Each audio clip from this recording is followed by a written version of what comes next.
ஆண்டவராகிய இயேசு கிறிஸ்துவின் நாமத்தினாலே உங்கள் அனைவரையும் சந்திப்பதிலே மிகவும் நான் மகிழ்ச்சி அடைகிறேன். ஆண்டவர் நல்லவர், கர்த்தர் பெரியவர். இதுவரையிலையும் நம்மை கரம் பிடித்து நடத்தி வந்த தேவன் இனிமேலும் கர்த்தர் உங்களை ஆச்சரியமாய் அற்புதமாய் நடத்துவாராக. விசேஷமாக இந்த கணவனாராலே கைவிடப்பட்ட, இன்னும் கணவன் இல்லாத ஒவ்வொருத்தரையும் விசாரித்து அவர்களுக்கு ஆறுதல் சொல்லி அவர்களுக்காக ஜெபம் பண்ணி அவர்களுடைய அடுத்த ஜெனரேஷனை ஆண்டவருக்குள்ளே நடத்தணும் அப்படின்ற ஒரு வாஞ்சையை ஆண்டவர் நிறைய நாட்களாக என்னுடைய இருதயத்திலே தந்து கொண்டே இருந்தார். அதனால தான் ஒரு சில 2-3 டைம் இந்த மீட்டிங்கை நம்ம நடத்திட்டோம். ஆனால் உங்களோட சேர்ந்து சாப்பிட்றது, உங்களோட சேர்ந்து ஆண்டவருடைய வார்த்தையை பகிர்ந்துக்கிறது, உங்களை விசாரிக்கிறது, இது எல்லாத்தையுமே உண்மையிலே நான் ரொம்ப சந்தோஷமாய் அதை செய்கிறேன். ஒரு டைம் கோயம்புத்தூரில் இருக்கிற ஒரு ஓல்டேஜ் ஹோம் நான் போகும்போது அவங்க காலையிலேருந்து சாயந்தரம் வரைக்கும் அவங்களோட நான் அந்த நேரத்தை செலவு பண்ணேன். அப்போ நான் அவ்வளோ நேரம் செலவு பண்ணுறதுன்னு அவர் பிளான் பண்ணி அந்த இடத்துல நான் போகல. மத்தியான சாப்பாடு மட்டும் அவங்களுக்கு நான் அரேஞ்ச் பண்ணியிருந்தேன். சரி, நான் என்ன நினச்சேன்னா காலையில் போயிட்டு அவங்கள ஒரு சும்மா ஜஸ்ட்டு பார்த்துட்டு ஒரு 15 நிமிஷம் அவங்களோட டைம் ஸ்பெண்ட் பண்ணிவிட்டு ஜெபம் பண்ணிவிட்டு அதுக்கப்புறம் நம்ம வந்துடலாம், அதுக்கப்புறம் அவங்க சாப்பாடு சாப்பிட்ருவாங்க அப்படின்னு நினச்சிட்டு இருந்தா. ஆனால் நாங்கள் போன உடனே எல்லாமே அந்த ப்ரோக்ராம்ஸ் ஃபுல்லாகவே மாறிடுச்சு. நான் ஒரு பாட்டு பாட சொல்லி கொடுத்தேன். அவங்க நிறைய பேர் கிறிஸ்டின் அப்படின்லாம் இல்லை, காமனாக எல்லாருமே இருந்தாங்க. அப்போ உம்மை போல அம்மா இல்லை, உம்மை போல அப்பா இல்லை, உம்மை போல நண்பன் இல்லை, உம்மை போல யாரும் இல்லை. இந்த பாட்டை அவங்களுக்கு நான் சொல்லி கொடுக்கும்போது அவங்க அது வரைக்கும் அவங்களுடைய முகத்தில் ஒரு சோகம் இருந்த முகம் அப்படியே சந்தோஷப்பட ஆரம்பித்தாங்க. சரி, அதுவே நம்ம ஏன் நம்ம வெறும் பாட்டாக பாடணும், ஒரு சின்ன ஆக்ஷன் மாதிரி அவங்கள பண்ண சொல்லலாமே அப்படின்னு சொன்னால் அத்தனை பேரும் என் கூட சேர்ந்து அந்த பாட்டுக்கு கை காலெல்லாம் அசைச்சு சின்ன டான்ஸ் பண்ணி ரொம்ப சந்தோஷமாயிட்டாங்க. அப்போ ஜஸ்ட் ஒரு 15 நிமிஷம் நடத்த வேண்டிய அந்த ப்ரேயர் கிட்டத்தட்ட ஒரு 1.5 மணி நேரம் அந்த ஜெபம் நடத்தக்கூடிய ஒரு சூழ்நிலை உண்டானதாங்க. அந்த ஜெபம் முடிச்சுட்டு ஒவ்வொருத்தராக விசாரிக்கும் போது 4 மணி ஆயிடுச்சு சாப்பிட்டு முடிச்சுட்டு. சரி, நான் இனி கிளம்புறேன் அப்படின்னு சொல்லும்போது அவங்க ஒரு 2 வார்த்தை கேட்டாங்க. அது எனக்கு என் மனசுக்குள்ளே இன்னும் ஒரு ஆறாததாக இருக்குது. ஒன்று இன்னும் கொஞ்ச நேரம் இருக்கக்கூடாதா அப்படின்னு கேட்டாங்க. இன்னும் கொஞ்ச நேரம் இருக்கக்கூடாதா அப்படின்னு கேட்டாங்க. ரெண்டாவது ஒரு வார்த்தை கேட்டாங்க, திரும்ப எப்போ வருவீங்க அப்படின்னு கேட்டாங்க. நான் அது அவங்கள சரி டாட்டா காமிச்சு போகிறேன் அப்படின்னு சொல்லும்போது அவங்க கேட்ட இந்த 2 வார்த்தையுமே என்னை ரொம்ப உடைச்சிருச்சு. நான் வீட்டுக்கு வர்ற வரைக்குமே என்னென்னா ஒரு சந்தோஷமாகவே இருக்க முடியல. சார், இவ்வளோ அன்பிற்காக ஏங்குறாங்களே அப்படின்னு ரொம்ப ஃபீலாகவே இருந்துச்சு. அவங்களுக்காக ஜெபம் பண்ணேன். அதிலிருந்து உண்மையிலேயே சமுதாயத்தால் ரொம்ப கஷ்டப்படுற அப்படின்னா ஆதரவற்று இருக்கிற நிறைய பேருக்கு நம்ம ஆதரவாக ஆண்டவர் வைக்கணும் அப்படின்னு நான் ரொம்ப நாள் ஜெபம் பண்ணியிருக்கிறேன். அதனுடைய விளைவாகத்தான் இன்றைக்கு இந்த ஜெபத்தை நம்ம ஆரம்பிச்சிருக்கிறோம்.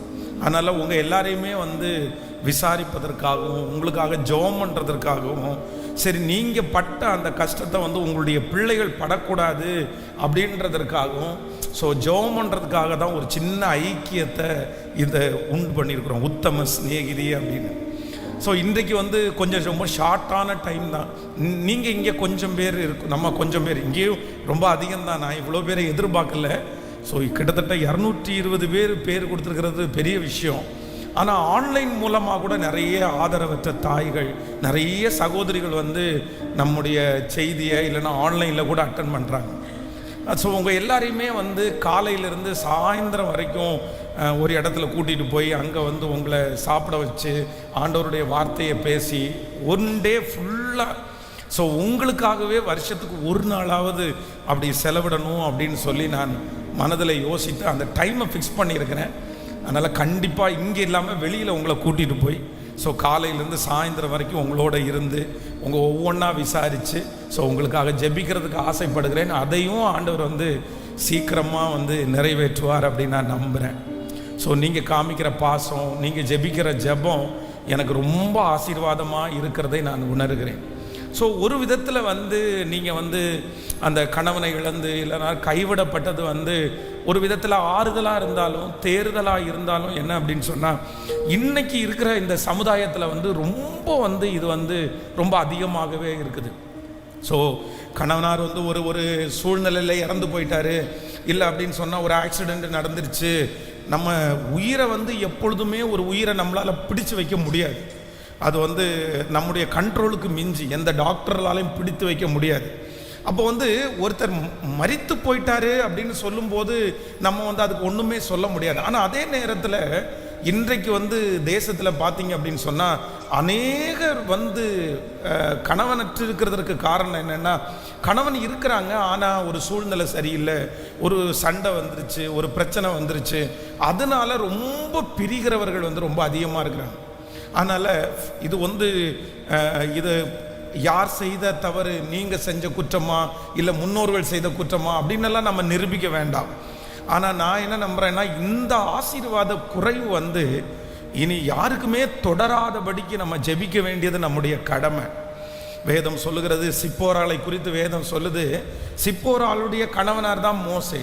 ஆனால் மோசையின் மேலே ஆண்டவர் ரொம்ப கோபமாக இருக்கிறாரு.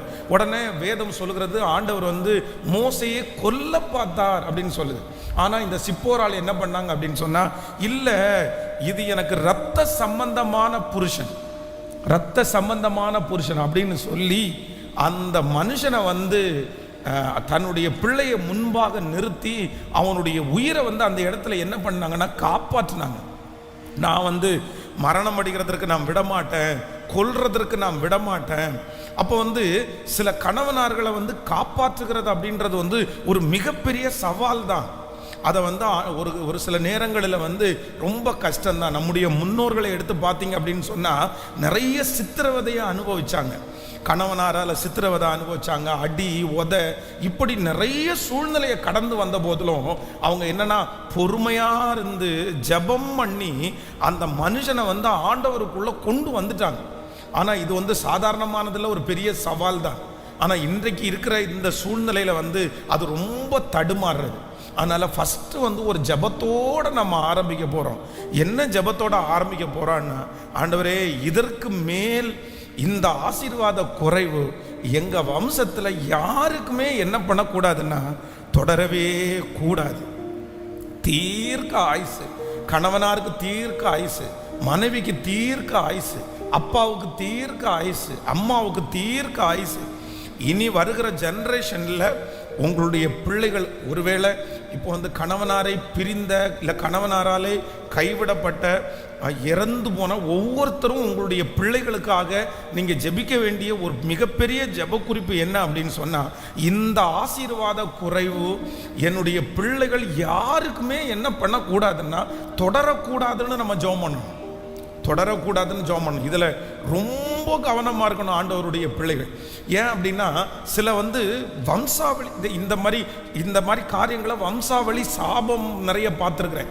அப்படின்னா நான் அப்படி சந்திச்சிருக்கிறேன். பாட்டி பாருங்க, பாட்டிகிட்ட போய் கேட்டால் நீங்கள் எந்த ஏஜில் அப்பா ஐயாவை இழந்தீங்கன்னு கேட்டால் அவங்க சொல்லுவாங்க, என்னுடைய 41வது வயசில் நான் அவங்கள இழந்துட்டேன் அப்படின்னு சொல்லி. சரி, நீங்கள் எப்போ இழந்தீங்கன்னு கேட்டால் அவங்க சொல்லுவாங்க, என்னுடைய 45வது வயசில் என்னுடைய கணவனார் இல்லை அப்படின்னு சொல்லுவாங்க. அதற்கு பிறகு அவங்களுடைய பிள்ளை பார்த்தீங்கன்னா திருமணம் பண்ணி அவங்களுக்கும் ஒரே சண்டை, பிரிகிறது மாதிரி சூழ்நிலை அப்படின்னு சொல்லி 3 பேர், பாட்டி, அம்மா, பேத்தி, 3 பேருடைய வாழ்க்கையிலையும் இந்த குடும்ப வாழ்க்கையில் திணறிட்டு இருக்கிறத நான் பார்த்துருக்கிறேன். அப்போ ஆண்டவருடைய பிள்ளைகளே, நம்ம ரொம்ப கவனமாய் ரொம்ப ஞானமாய் நம்ம ஜெபம் பண்ண வேண்டியது என்ன அப்படின்னு சொன்னால், ஆண்டவரே இது எதனால எங்களுக்கு நடந்துச்சுன்னு எனக்கு தெரியல, பட் ஆண்டவர் ஏன் எடுத்துக்கிட்டாருன்னு தெரியல, ஆனால் அவர் ஒன்றை செய்தார் என்றால் கண்டிப்பாக ஒரு காரணம் இருக்கும். ஆனால் இந்த ஆசீர்வாத குறைவு என் குடும்பத்தில், என்னுடைய இரத்த சம்பந்தமான உறவுகளில் யாருக்குமே இது தொடராதபடி ஆண்டவர் கிருபையாய் கர்த்தர் காப்பாற்றுவாராக. மானிட்டர் ஆஃப் பண்ணுங்க. ஆமேன் சொல்லுங்க பார்க்கலாம். அதனால் நீங்கள் நம்ம ஜபத்தோட இந்த ஜபத்தை நம்ம கடந்து போகிறோம். என்னுடைய பிள்ளையினுடைய கணவனாருக்கு தீர்க்க ஆயுசு, என்னுடைய பிள்ளைக்கு தீர்க்க ஆயுசு, அகால மரணங்கள் என்னுடைய குடும்பத்தில் இருக்கக்கூடாது. இளம் வயதினுடைய மரணங்கள் என் குடும்பத்தில் இருக்கக்கூடாது.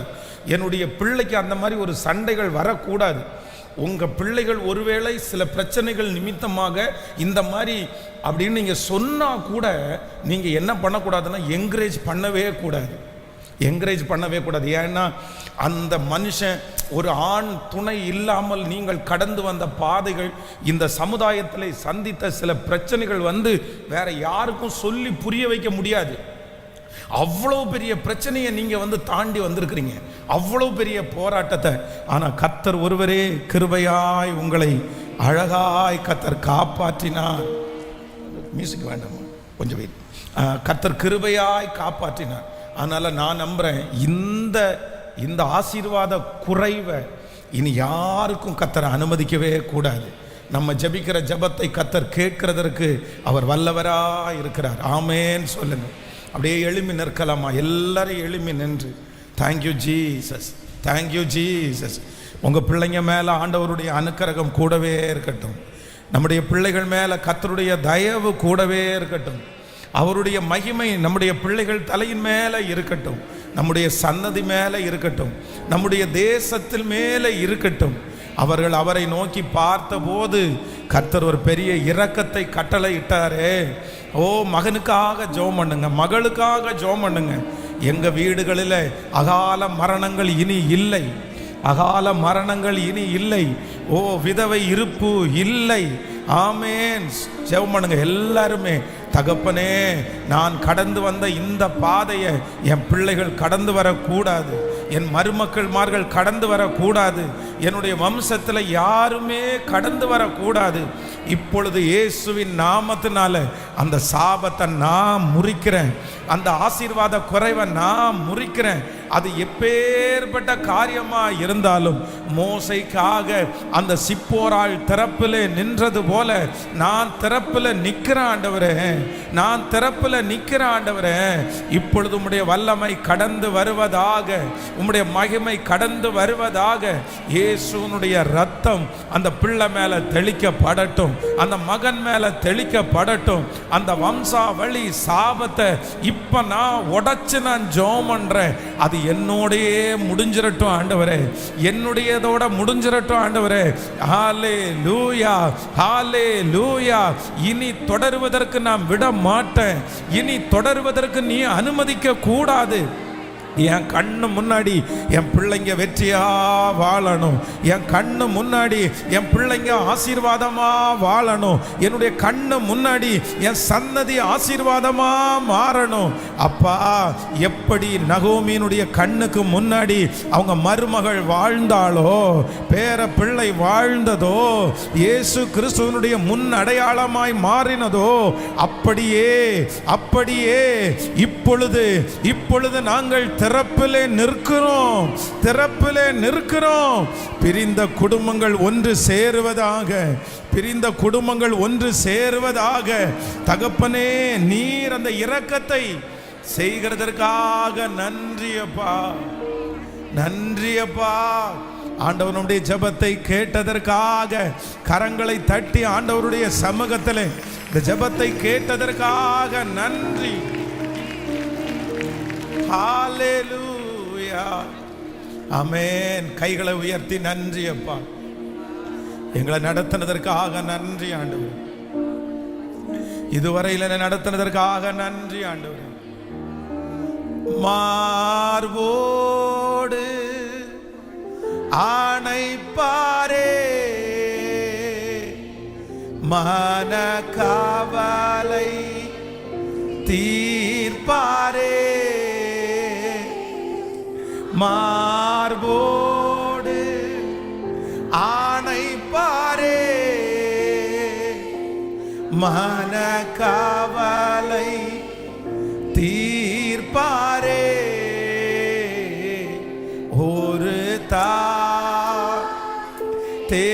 தேற்றுவது போ என்னேச தேற்றுவா,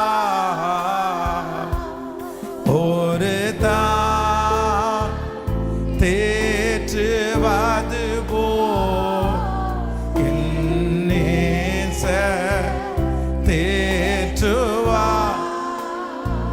ஹalleluya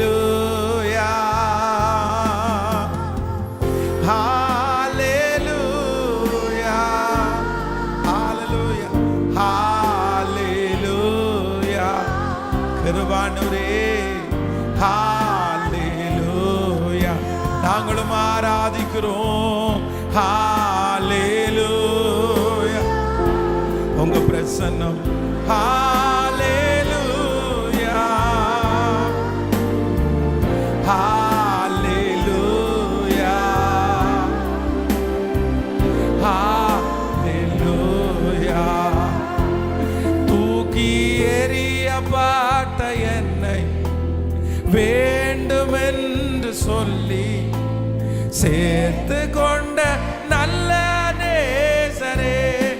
யார் வேண்டான்னு சொன்னாலும் ஆண்டவர் சொல்றார், எனக்கு நீ ரொம்ப பிரியம். சேர்த்து கொண்ட நல்ல நேசரே, உம்மழகான கண்கள் என்னை கண்டதாலே முடிந்ததென்று நினைத்த நான் உயிர் வாழ்கின்றேன். முடிஞ்சிருவான்டாப்பா நினைச்சாங்க, முடிஞ்சிருவான்டாப்பா நினைச்சாங்க. ஆனா இதுவரையிலும் கூட்டிட்டு வந்தது நீங்க தான்ப்பா. நினைத்த நான் உயிர் வாழ் சொல்லுவோம்.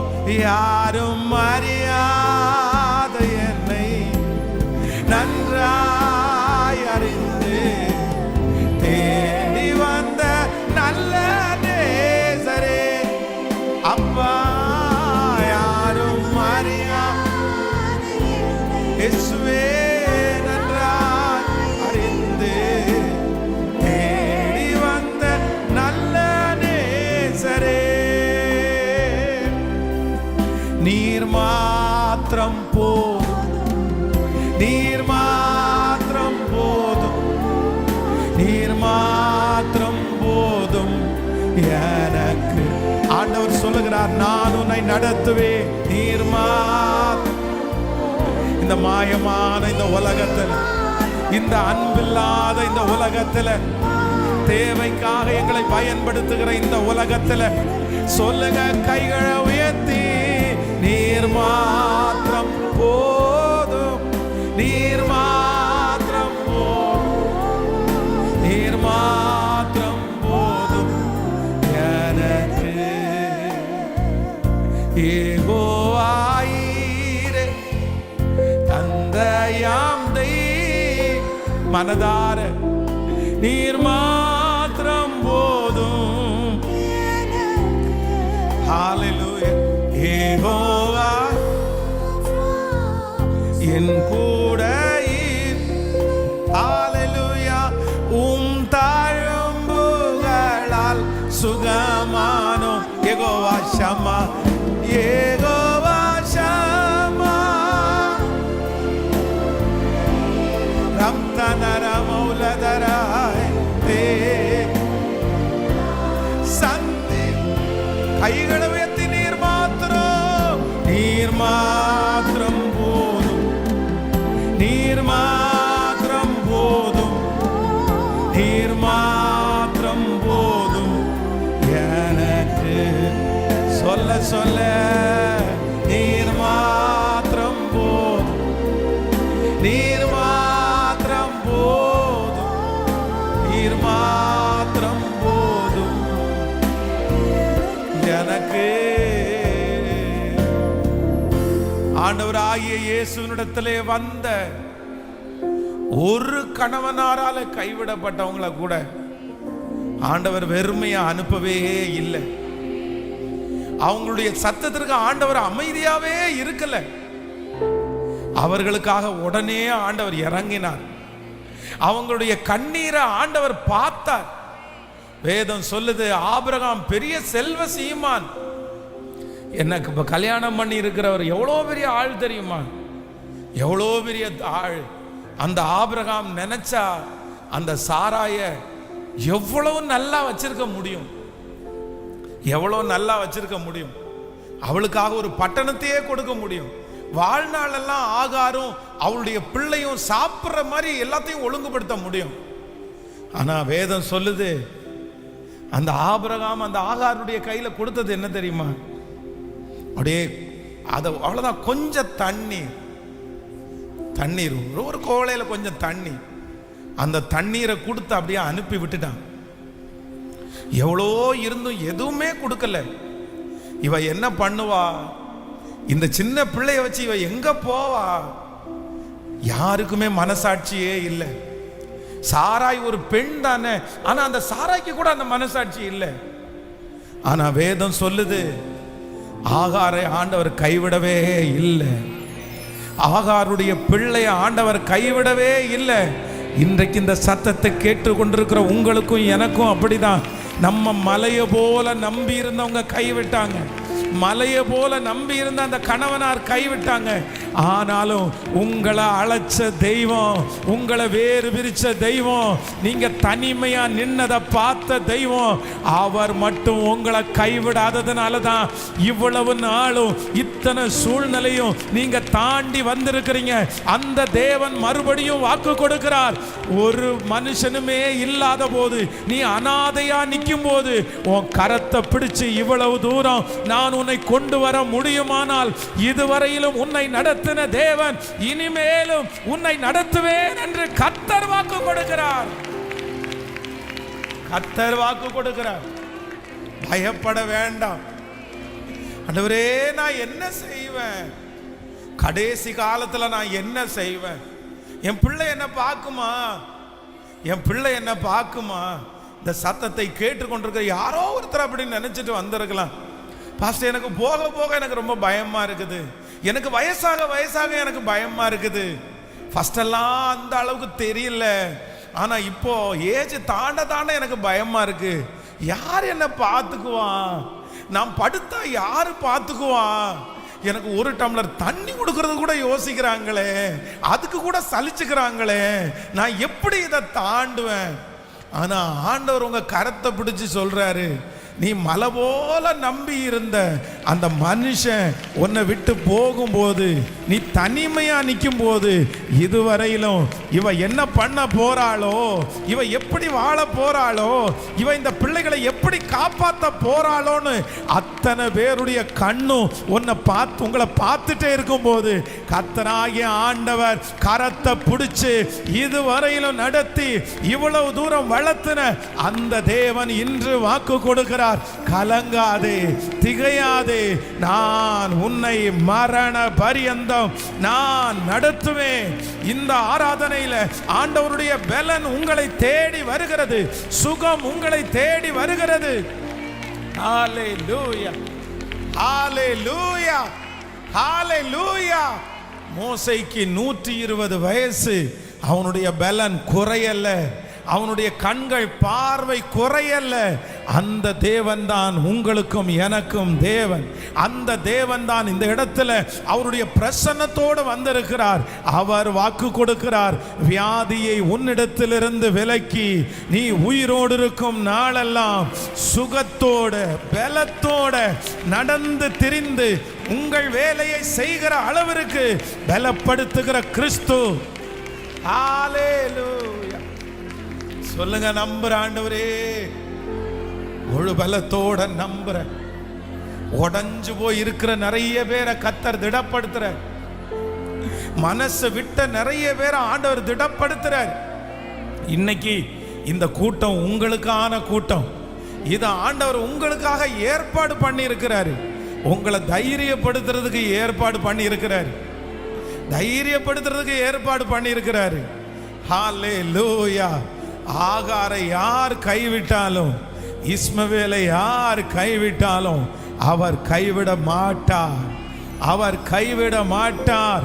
வனாந்தரத்திலே குள்ளையினுடைய சத்தத்தை கேட்டார்ல, தண்ணீரை அங்க கர்த்தர் கொண்டு வந்தார்ல.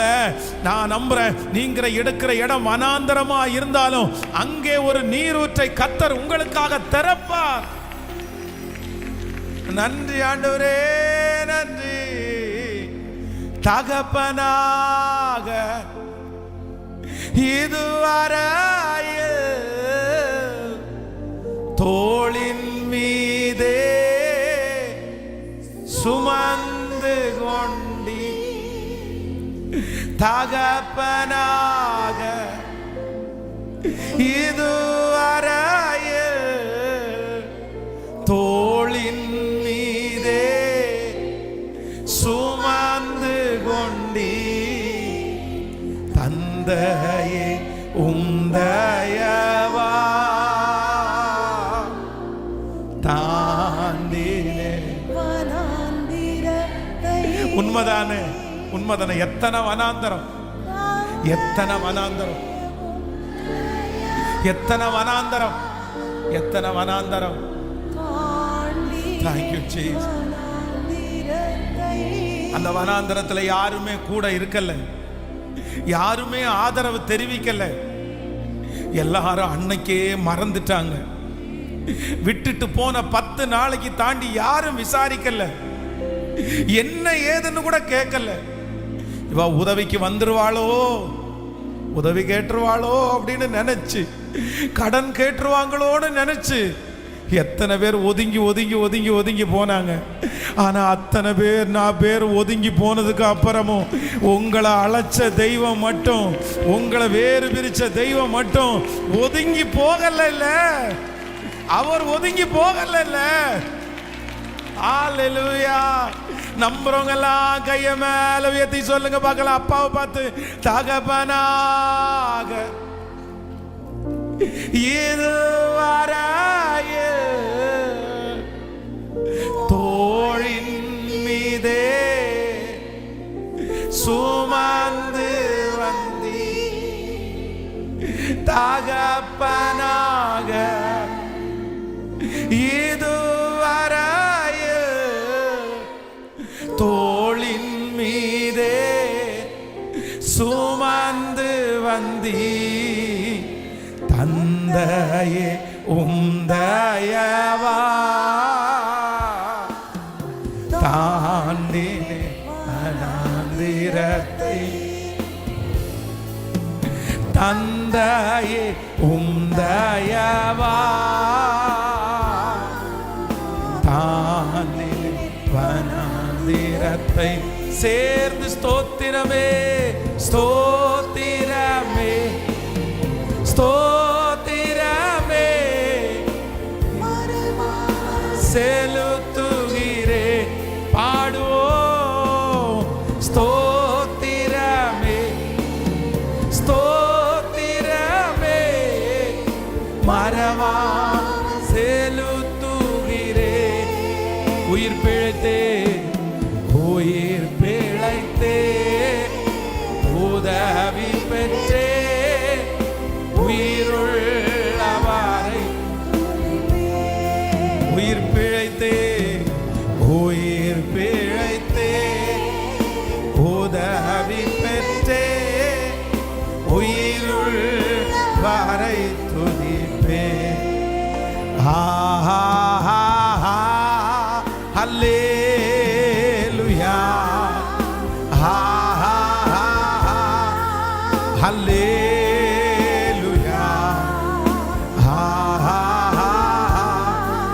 ஹல்லேலூயா, ஹல்லேலூயா,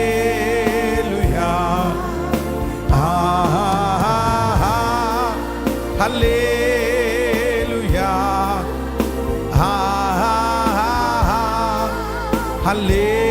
ஹல்லேலூயா, ஹல்லேலூயா.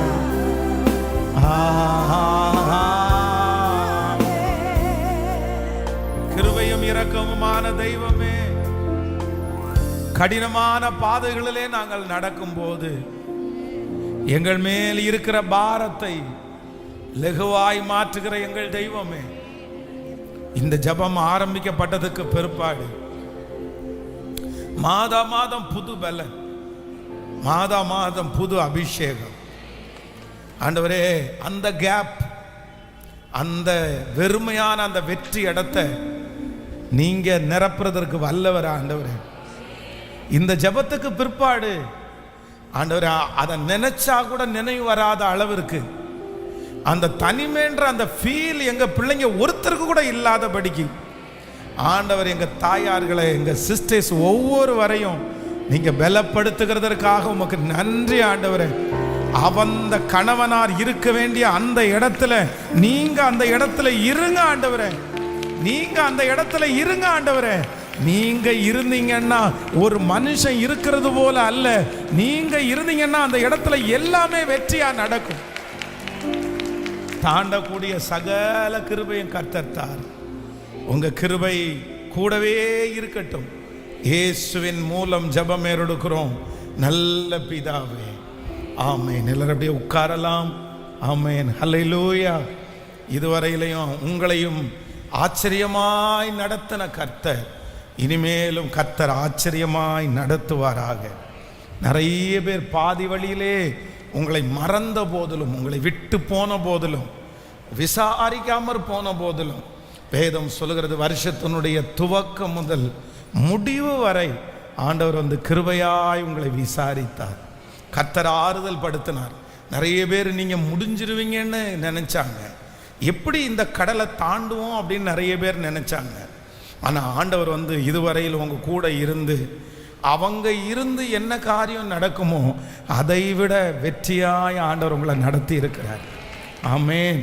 அவங்க இருந்தால் கூட இப்படி நடந்திருக்காது அப்படின்ற அளவிற்கு ஆண்டவர் வந்து உங்களை போஷித்து கிருபையாய் கர்த்தர் நடத்தினார்.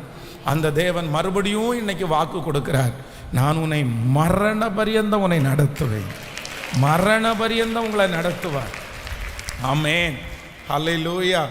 எப்பொழுதுமே ஆண்டவருடைய பிள்ளைகள் வந்து ரொம்ப கவனமாக இருங்க. நம்ம யாரிடத்துலையும் போய் கையேந்த வேண்டியது இல்லை, நம்ம யாரிடத்துலையும் போய் நிற்க வேண்டியது இல்லை. ஆண்டவர் வந்து எப்பொழுதுமே ஒரு காரியத்தை நம்மை விட்டு ஆண்டவர் எடுக்கும்போது, ஆண்டவர் எப்பொழுதுமே நம்மளை தனிமைப்படுத்தும் போது ஆண்டவர் வந்து ஒரு மாற்று வழியை உண்டு பண்ணாமல் ஒரு வாசலை ஆண்டவர் அடைக்கவே மாட்டார். எப்போ நம்முடைய வாழ்க்கையில் ஒரு வாசலை கர்த்தர் அடைச்சாலும் நான் நம்புகிறேன் இன்னொரு வாசலை ஆண்டவர் திறக்காம கர்த்தர் ஒரு வாசலை அடைக்க மாட்டார். இஸ்ரவேல் ஜனங்களுக்கு ஆண்டவர் அதைத்தான் சொல்கிறாரு. அப்படின்னு சொன்னால் எகிப்தினுடைய ஜனங்கள் வந்து 7 வருஷம் பஞ்சத்தினால பாடுபட போகிறாங்க. 7 years வந்து ஒரு கொடுமையான பஞ்சம் வருது. அந்த சொப்பனத்தில் பார்க்கும்போது அவ்வளவு கொழு கொழுன்னு இருக்கிற அந்த பசு வந்து அப்படியே மெலிஞ்சு எலும்பு கூடு மாதிரி நிற்கிது. அந்த அளவிற்கு பஞ்சம் வரப்போகுது. ஆனால் வேதம் சொல்லுது அந்த பஞ்சம் வர்றதுக்கு முன்னாடி ஆண்டவர் சொல்கிறாரு 7 வருஷம் ஆசீர்வாதமான காலம். அப்போது பஞ்சத்தை மட்டும்தான் நிறைய பேர் பார்ப்பாங்க. ஆனால் ஒரு ஆவிக்குரிய பிள்ளைக்கு என்ன கண்ணு திறக்கும் அப்படின்னு சொன்னால் பஞ்சத்தை மட்டும் அவங்க கண்ணு பார்க்காது. 7 வருஷம் அந்த பஞ்சத்திலிருந்து விடுதலை ஆகக்கூடிய ஆசீர்வாதமானதை பார்க்கிறதுக்கு கண்கள் திறக்கும். பிசாசு சத்துரு ஒருவேளை உங்களுடைய கண்ணுக்கு முன்னாடி போராட்டத்தை மட்டும் காமிக்கலாம், என்ன செய்வேன்ற அந்த கேள்விக்குரிய மட்டும் காமிக்கலாம். நீ என்ன செய்ய போற, நீ என்ன பண்ண போற, நீ எப்படி தாண்ட போற அப்படின்றத மட்டும் பிசாசு உங்க கண்ணுக்கு முன்னாடி காமிக்கலாம், பஞ்சத்தை மட்டும் காமிக்கலாம். ஆனா ஆண்டவர் இன்னைக்கு சொல்றாரு, இல்லை, ஹல்லேலூயா, தப்பிக்க கூடிய வழியையும் ஆண்டவர் வைத்திருக்கிறார்.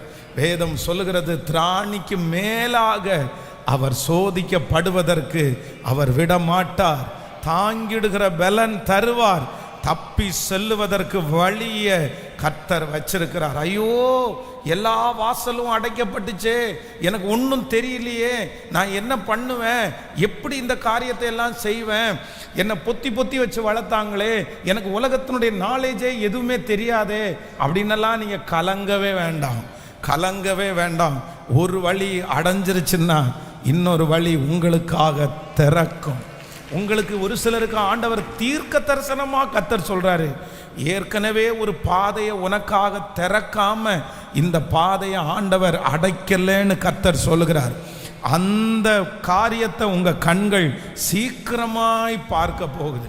அதனால் சில நேரத்தில் நீங்கள் ரொம்ப தனிமையாக இருக்கிறதுனால உங்களுக்குள்ள வருகிற பெரிய மன அழுத்தம் என்ன அப்படின்னு சொன்னால், என்ன செய்வேன், யார் பார்ப்பாங்க, என்ன செய்வேன், யார் பார்ப்பாங்க.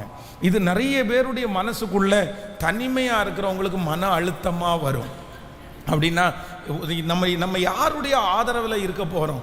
மூத்த பிள்ளையா, ரெண்டாவது பிள்ளையா அப்படின்னெல்லாம் நமக்கு தோணும். யாருடைய ஆதரவும் இல்லையே அப்படின்னு தோணும்.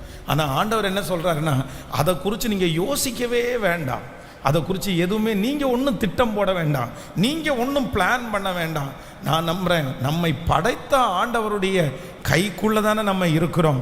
அவருக்கு எங்கே, எப்போ, எந்த இடத்துல உங்களை கொண்டு போய் வைக்கணும்னு தெரியும். ஆனால் அந்த ஆண்டவர் எங்கே கொண்டு போய் வைக்கிறாங்களோ அங்கே நீங்கள் கர்த்தருக்குள்ளே என்னவா இருக்கணும்னா சந்தோஷமாக இருக்கணும். ஆண்டவருக்குள்ளே சந்தோஷமாக இருக்கணும். ஏன்னா வேற எந்த சந்தோஷமும் உங்களுக்கு தூரமாகும். அதனால் சில நேரத்தில் இங்கே இருக்கிறவங்களை பிள்ளைங்க ஃபாரினில் இருப்பாங்க, உங்கள் பிள்ளைங்க உங்களை கூப்பிடுவாங்க. அப்போ எதுக்கு கூப்பிடுவாங்கன்னா, ஃபாரினில் இருக்கிற பிள்ளைங்க எதுக்கு உங்களை கூப்பிடுறாங்க? ஐயோ அம்மா இங்கே தனியாக இருக்கிறாங்க, அம்மா இங்கே தனியாக இருக்கிறாங்கன்னு கூப்பிட்ற பிள்ளைங்க கொஞ்சம் பேர் இருக்கிறாங்க. ஆனால் நிறைய பிள்ளைங்க ஃபாரினில் இருக்கிற பிள்ளைங்க எதுக்கு கூப்பிடுவாங்க தெரியுமா? எனக்கு பிள்ளை பிறந்திருக்குது, இந்த பிள்ளைய நீ என்ன பண்ணணும், நானும் வேலைக்கு போகிறேன், மனைவியும் வேலைக்கு போகிறாங்க, அதனால் நீங்கள் வர்றீங்களா, அதனால் நீங்கள் வர்றீங்களா. உடனே நமக்கு நிறைய பேருக்கு என்ன ஆகும்னா மனசுக்கு கஷ்டமாகும். ஐயே என்ன இப்படி, நம்ம என்ன பிள்ளைய பார்க்கறதுக்காகவா இப்படி இந்த மாதிரி வேலைக்காரியம் மாதிரி யூஸ் பண்ணுறாங்களோ அப்படின்னு எல்லாம் தோணும். அப்படி தோணவே கூடாது. ஏன் அப்படின்னு சொன்னால், ஆண்டவர் எந்த பொசிஷனில் உங்களை வைக்கிறாரோ அந்த பொசிஷனில் நீங்கள் சந்தோஷப்படணும். வேதத்தில் இன்றைக்கி காலையிலேருந்து நான் தியானித்து கொண்டிருக்கும் போது இந்த நகோமி என்கிற ஒரு விதவை, அவங்கள தான் ஆண்டவர் எனக்கு கண்ணு முன்னாடி காமிச்சார். இவங்கள்ட்ட இருந்த ஒரு பெரிய கேரக்டர் என்ன அப்படின்னு சொன்னால், எந்த சூழ்நிலைக்குள்ளே கடந்து போகிறாங்களோ அந்த சூழ்நிலையில் தன்னை அவங்க அடாப்ட் பண்ணிக்கிட்டாங்க. இப்போ பாருங்கள், அவங்களுக்கு இப்போ அவங்க கூட ட்ராவல் பண்ணி வர்றது அவங்க சொந்த பொண்ணு கிடையாது, சொந்த அப்படின்னா சொந்தக்கார மருமக கிடையாது. அந்த பொண்ணு யார் அப்படின்னா மோவாபிய ஸ்திரீ. அப்படின்னா அந்த ஊருக்கும் அந்த பெண்ணுக்கும் சம்பந்தமே இல்லை. இவங்களுடைய யூதா கோத்திரத்திலிருந்தோ இஸ்ரவேல் உள்ள ஒரு பொண்ணோ கிடையாது. அந்த பொண்ணு மாற்று குடும்பத்தில் உள்ள ஒரு பொண்ணு. ஆனால் தன்னுடைய பையன் கல்யாணம் பண்ணதுனால அந்த பொண்ணு என்ன ஆயிட்டான்னா மருமக ஆயிட்டா. அவ்வளோதான், அந்த பையன் இறந்து போயிட்டான். இப்போ அந்த பையன் இறந்து போனோடனே இந்த பொண்ணு சொல்லுது, நான் உங்கள் கூட தான் மாமி என்ன பண்ணுவேன், நான் வருவேன் அப்படின்னு சொல்லி. உண்மை அல்லாமல் மரணம் தான் என்னை பிரிக்க முடியும், நான் நீங்கள் இருக்கிற இடத்துல நான் இருப்பேன், உம்மை பின்பற்றாமல் உம்மை விட்டு திரும்பி போவதை குறித்து என்னோடு பேச வேண்டாம், நீர் போகும் இடத்திற்கு நான் வருவேன், நீ தங்கும் இடத்திற்கு நானும் தங்குவேன், உம்முடைய ஜனம் என்னுடைய ஜனம், உம்முடைய தேவன் என்னுடைய தேவன் அப்படின்னு வந்துருவாங்க. வந்த உடனே இப்போ அது ஒரு பெரிய ப்ராசஸ் நடக்குது. அவங்களுக்கு கல்யாண பேச்சு நடக்குது. அந்த ஊர்லேயே இருக்கிற ஒரு பணக்கார அந்த பொண்ணை கல்யாணம் பண்ணுறான். ஆனால் அந்த நகோமியினுடைய கேரக்டரை நான் வாசிக்கும் போது எனக்கு ரொம்ப சந்தோஷமாக இருந்துச்சு. ஐயோ, ஒரு கணவனை இழந்த ஒரு விதவைக்குள்ள கண்டிப்பாக இந்த கேரக்டர் இருக்கணும். இப்போ என்ன நடக்குது அப்படின்னு சொன்னால், இந்த பொண்ணுக்கு கல்யாணமாகி ஒரு கணவனார் அவங்களுக்கு ஒரு பிள்ளை பிறக்குது. ஆனால் அந்த பிள்ளையை கொண்டு போய் யாருடைய மடியில் கொடுத்தாங்களாமா சொல்லுங்க? நகோமியினுடைய மடியில் அந்த பொண்ணு கொண்டு போய் வைக்குது. ஸோ பொதுவாக நம்மளாக இருந்தால் என்ன பண்ணுவோம்? ஏன் உன் பிள்ளைய பார்க்கறதுக்கு நான் என்ன வேலைக்காரியா? நீ என்னதான் இருந்தாலும் ஒரு கஷ்டமான ஒரு சூழ்நிலை தானே. அந்த பிள்ளையை எப்படி பார்க்க முடியும்? நம்முடைய சொந்த வயிற்றில் பிறந்த பிள்ளையா இருந்தால் கூட மகள், சரியா, மகளுடைய பிள்ளை அப்படின்னு சொல்லலாம். ஆனால் எப்போவுமே மகளுக்கும் மருமகளுக்கும் என்ன இருக்குது? கேட்கல, சத்தமாக சொல்லுங்க. நீங்கள் நிறைய பேர் அப்படி இருக்க மாட்டீங்கன்னு நான் நம்புகிறேன். மருமகளையும் மகளையும் ஒரே மாதிரி பார்க்குறவங்க நிறைய பேர் இருக்கிறாங்க. ஆனால் என்னதான் இருந்தாலும் அந்த ரத்தம் வேற, இந்த ரத்தம் வேற. ஆனால் இவங்களுடைய குடும்பத்தில் ஃபேமிலியில் இவன் மோவாபிய ஸ்திரீ அப்படின்னா இவங்க வம்சத்துக்கே சம்பந்தம் இல்லை. ஆனால் அந்த பொண்ணு, நீங்கள் 4ஆம் அதிகாரம் 14வது வசனத்தை வாசிக்கும் போது, அப்பொழுது ஸ்திரீகள் நகோமியை பார்த்து, சுதந்திரவாளி அற்று போகாதபடிக்கு இன்று உமக்கு தயவு செய்த கர்த்தருக்கு ஸ்தோத்திரம், அவன் பேர் இஸ்ரவேலிலே பிரபலமாக கடவது. அப்போ அவங்க என்ன சொல்றாங்களாமா, நகோமிக்கு ஒரு பிள்ளை பிறந்தது. சாரி, யாருக்கு? தன்னுடைய மாமியாருக்கு. அப்போ அந்த குழந்தைய அவளுடைய கையில் வளர்த்தி நகோமி அந்த பிள்ளைக்கு தாயாய் மாறினாள். அப்போ என்ன அப்படின்னு சொன்னால், ஆண்டவருடைய பிள்ளைகளே, எந்த இடத்துல ஆண்டவர் உங்களை கொண்டு போய் வைக்கிறாரோ, எந்த பொறுப்பை ஆண்டவர் உங்களுக்கு தர்றாரோ அந்த இடத்துல உங்களுக்கு நான் என்ன சொல்கிறேன்னா, உங்களுடைய உடம்பு பலத்தை விட உங்கள் மனசு தான் முக்கியம். மனசு தான் முக்கியம். பாருங்கள், நிறைய அம்மாங்க வந்து என்ன சொல்லுவாங்க அப்படின்னு சொன்னால், வீட்டில் கை வலிக்கும், கால் வலிக்கும், முதுகு வலிக்கும், உச்சந்தலையிலேருந்து உள்ளங்கால் வரைக்கும் வலிக்கும். ஆனால் இங்கே வருவாங்க, வந்த உடனே ஒரு விளக்குமாறு எடுத்து நான் கூட்ட ஆரம்பித்தேன்னு வச்சுங்களேன். ஒரு விளக்குமாறு எடுத்து நான் கூட்ட ஆரம்பித்தேன். ஒரு அம்மா பார்த்துட்ருக்காங்கன்னு வைங்க, அவங்களுக்கு முழங்கால் வலி எங்கே போகும்னு தெரியாது, அவங்களுடைய முதுகு வலி எங்கே போகும்னு தெரியாது. பாஸ்டர் கொடுங்க கொடுங்க கொடுங்க, நீங்கள்லாம் கூட்டக்கூடாது, நான் கூட்டுவேன். அம்மா உங்களுக்கு கை கால் வலி இருக்க, கை கால் வலியா? அதெல்லாம் ஒன்றும் இல்லை. அப்போது அவங்களுக்கு அந்த கை கால் வலி அந்த இடத்துல எப்படி போகுமோ தெரியாது. ஏன்னா அவங்க மனசு. அப்போது ஆண்டவருடைய பிள்ளைகளே, உங்களுக்கு பலப்படுத்துகிற ஆண்டவர் உங்களோடு இருக்கிறார். உங்கள் சரீரத்தை ஆண்டவர் பலமாக வச்சிருப்பார். ஆனால் என்ன பண்ணணும் அப்படின்னு சொன்னால், மனசார ஆண்டவர் உங்களை எந்த இடத்துல எந்த பொறுப்பை ஆண்டவர் தராரோ அந்த இடத்துல நீங்கள் என்னவா இருக்கணும்னா மனரம்யமாக இருக்கணும். இதுதான் ஆண்டவர் எனக்கு கொடுத்த இந்த இடம். இந்த இடத்துல நான் என்னவா இருப்பேன்னா, சந்தோஷமாய் கர்த்தரை மகிமைப்படுத்துவேன். பாருங்கள், ஒரு வீட்டில், அமெரிக்காவில் ஒரு வீட்டில் வேலை செய்வதற்காக ஒரு பெண்ணை அழைக்கிறார்கள். அந்த பெண்ணுக்கு என்ன வேலை அப்படின்னு சொன்னால், வாய் பேச தெரியாத, கண்ணு தெரியாத ஒரு பொண்ணுக்கு டீச்சராக இருப்பதற்காக அந்த அம்மாவை கூப்பிட்றாங்க. அந்த அம்மா அந்த குழந்தைய பார்க்க ஆரம்பிக்குது. அந்த குழந்தையினுடைய 35வது வயதில் கிட்டத்தட்ட 3000 பாடல்களை அந்த பிள்ளை எழுதுகிற அளவிற்கு அந்த அம்மா எக்யூப்மெண்ட் பண்ணிட்டாங்க. தன்னுடைய வாழ்நாள் முழுக்க அந்த கண்ணு தெரியாத, காது கேட்காத அந்த பிள்ளையோட கூட இருந்து அந்த பிள்ளையை உருவாக்கிட்டு இந்த அம்மா இறந்துட்டாங்க. ஆனால் இன்னைக்கு அந்த பிள்ளைய பேசல, அந்த பிள்ளையை உருவாக்கின தாயை தான் இன்னைக்கு எல்லா இடத்துலையும் பேசுகிறாங்க. ஆமென். ஒன்று, ஆண்டவர் என்ன வாக்கு கொடுக்குறாருன்னா, நீங்கள் உருவாக்கக்கூடிய கிருபையை கர்த்தர் உங்களுக்கு தந்திருக்கிறார். அதனால் நம்பர் 1 மறந்துடவே கூடாது. எந்த பிள்ளை எந்த இடத்துல உங்களை வச்சிருக்கதோ அந்த இடத்துல நீங்கள் என்னவா இருக்கணும்னா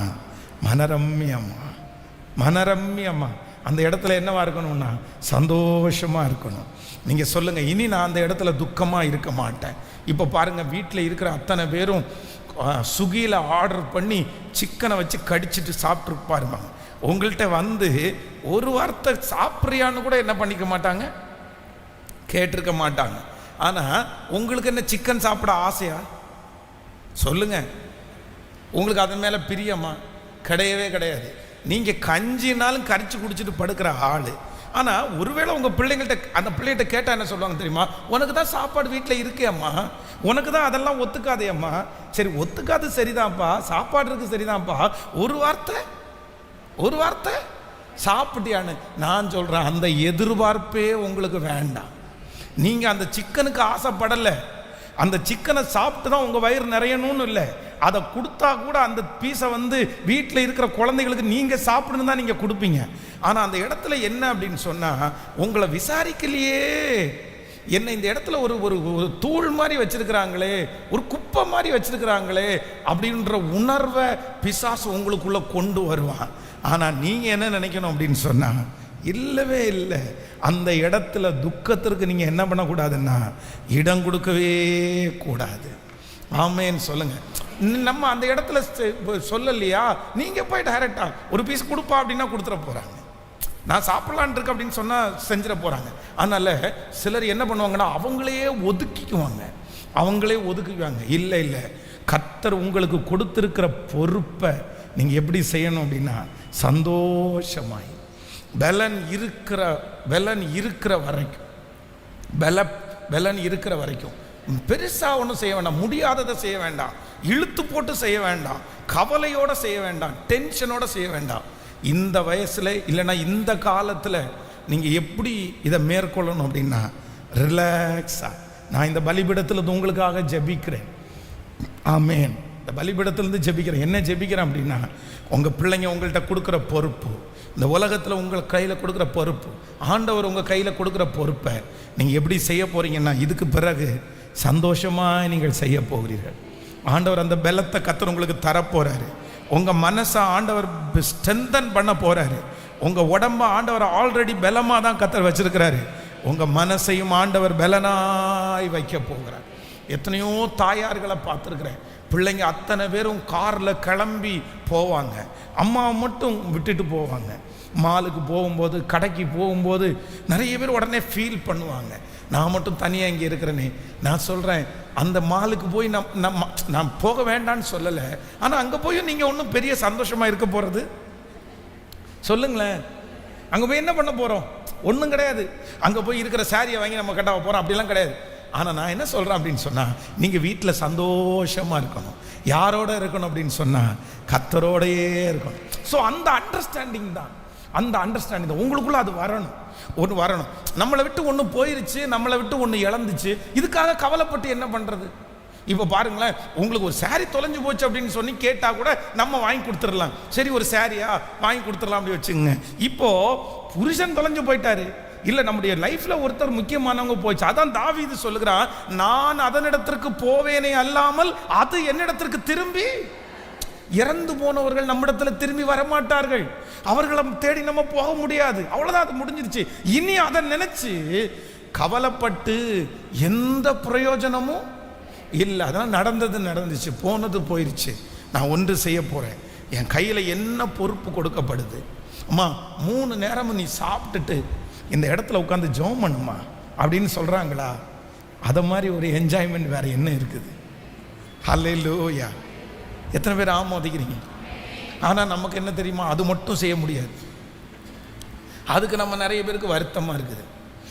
நம்ம அங்கே போய் ரொம்ப டென்ஷன் ஆகிறோம். இல்லை, நமக்கு எவ்வளோ பெரிய ஆசீர்வாதம், எவ்வளோ பெரிய ஆசீர்வாதம். அதனால் இது எத்தனை பேருக்கு கிடைக்கும்? ஆண்டவரோடு இருக்கிறது எத்தனை பேருக்கு கிடைக்கும்? அதனால் நான் நம்புகிறேன், உங்களை நடத்துவார் கர்த்தர். நம்பர் 1, முதலாவதாக நீங்கள் மறக்கக்கூடாது, இந்த நகோமியின் இடத்துல இருந்த ஃபஸ்ட்டு கேரக்டர் என்ன அப்படின்னா, அவர்கள் கையிலே கொடுக்கப்பட்டிருக்கிற பொறுப்பை எப்படி செஞ்சாங்களாமா? சந்தோஷமாய். சொல்லுங்க பார்க்கலாம். கேட்கல?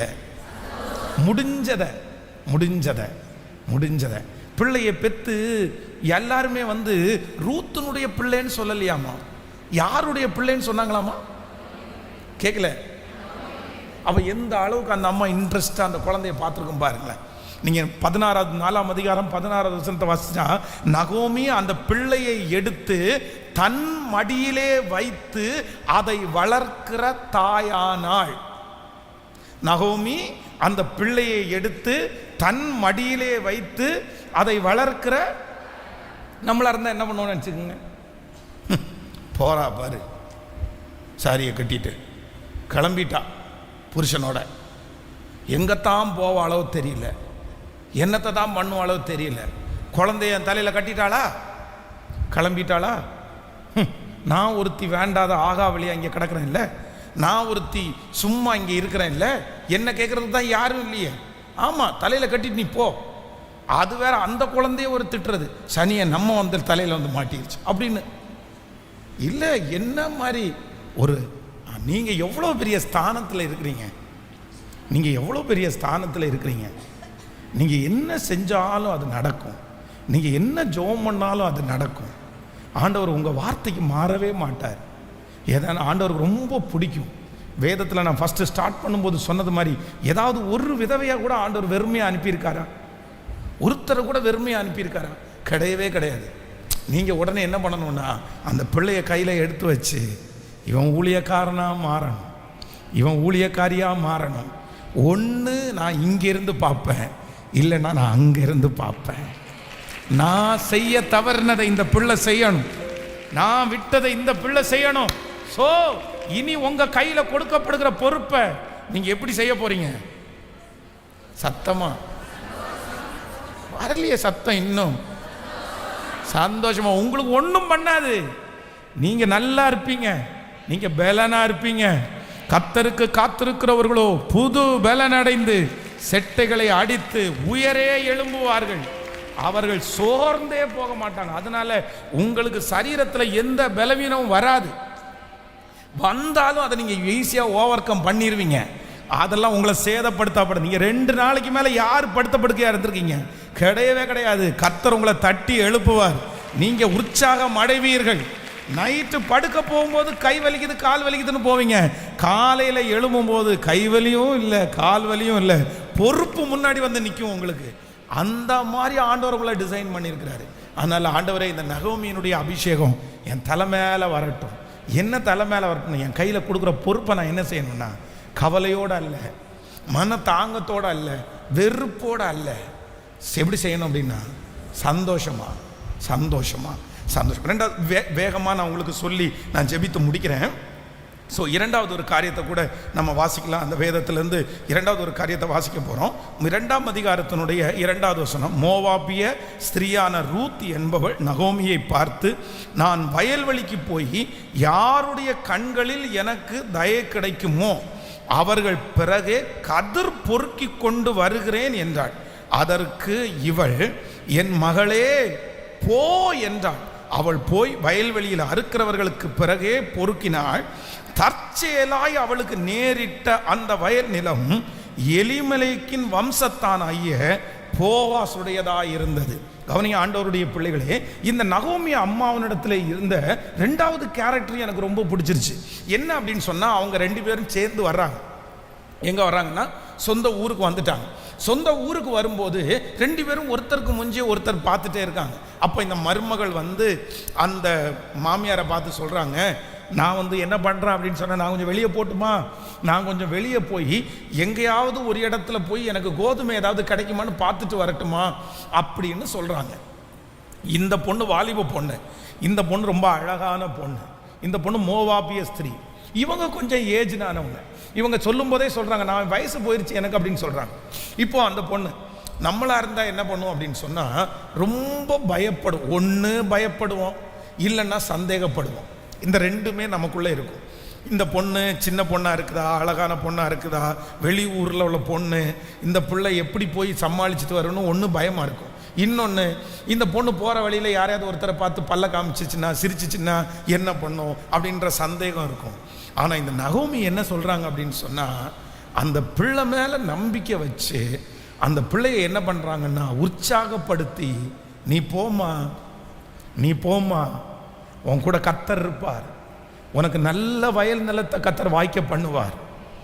அந்த பிள்ளையை என்ன பண்ணுறாங்க அப்படின்னு சொன்னால், நான் கஷ்டப்பட்டுட்டேன், நான் இந்த மாதிரி ஒரு சூழ்நிலைக்கு வந்துட்டேன், ஆனால் நீ கண்டிப்பாக என்ன பண்ணணும்னா, நான் பட்ட இந்த சுமையை நீ படக்கூடாது, நீ நல்லா இருக்கணும், நீ தைரியமாக இருக்கணும்.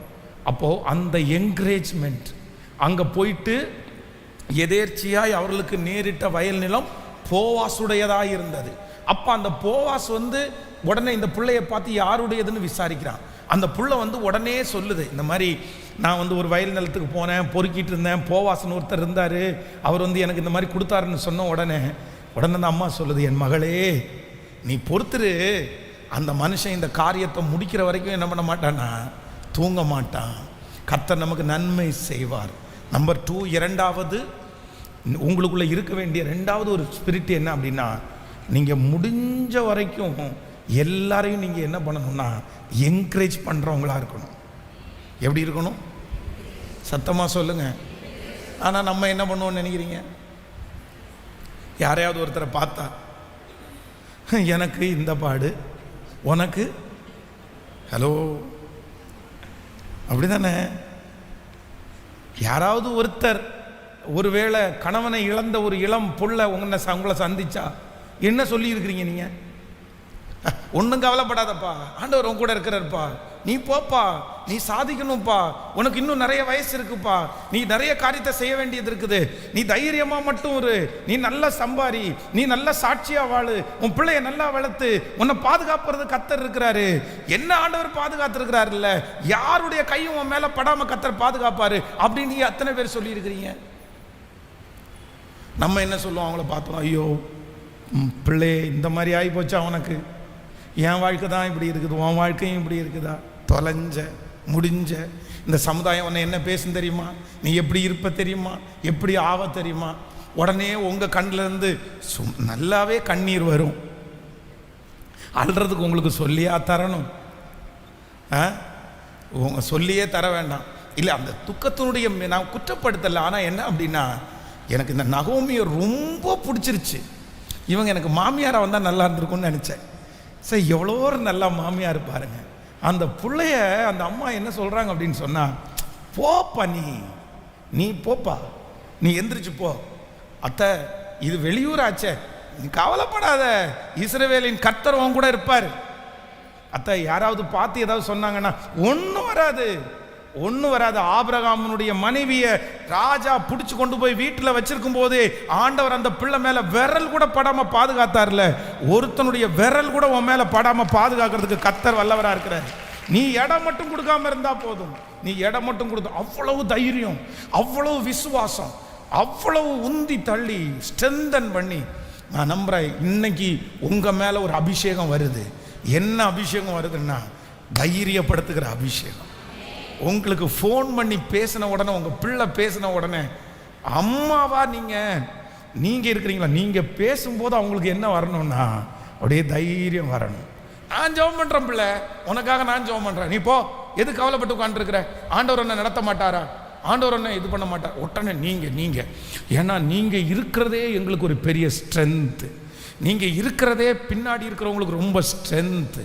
நீங்கள் இல்லாத இடத்த நினச்சி பார்க்கவே முடியாது. ஆமேன்.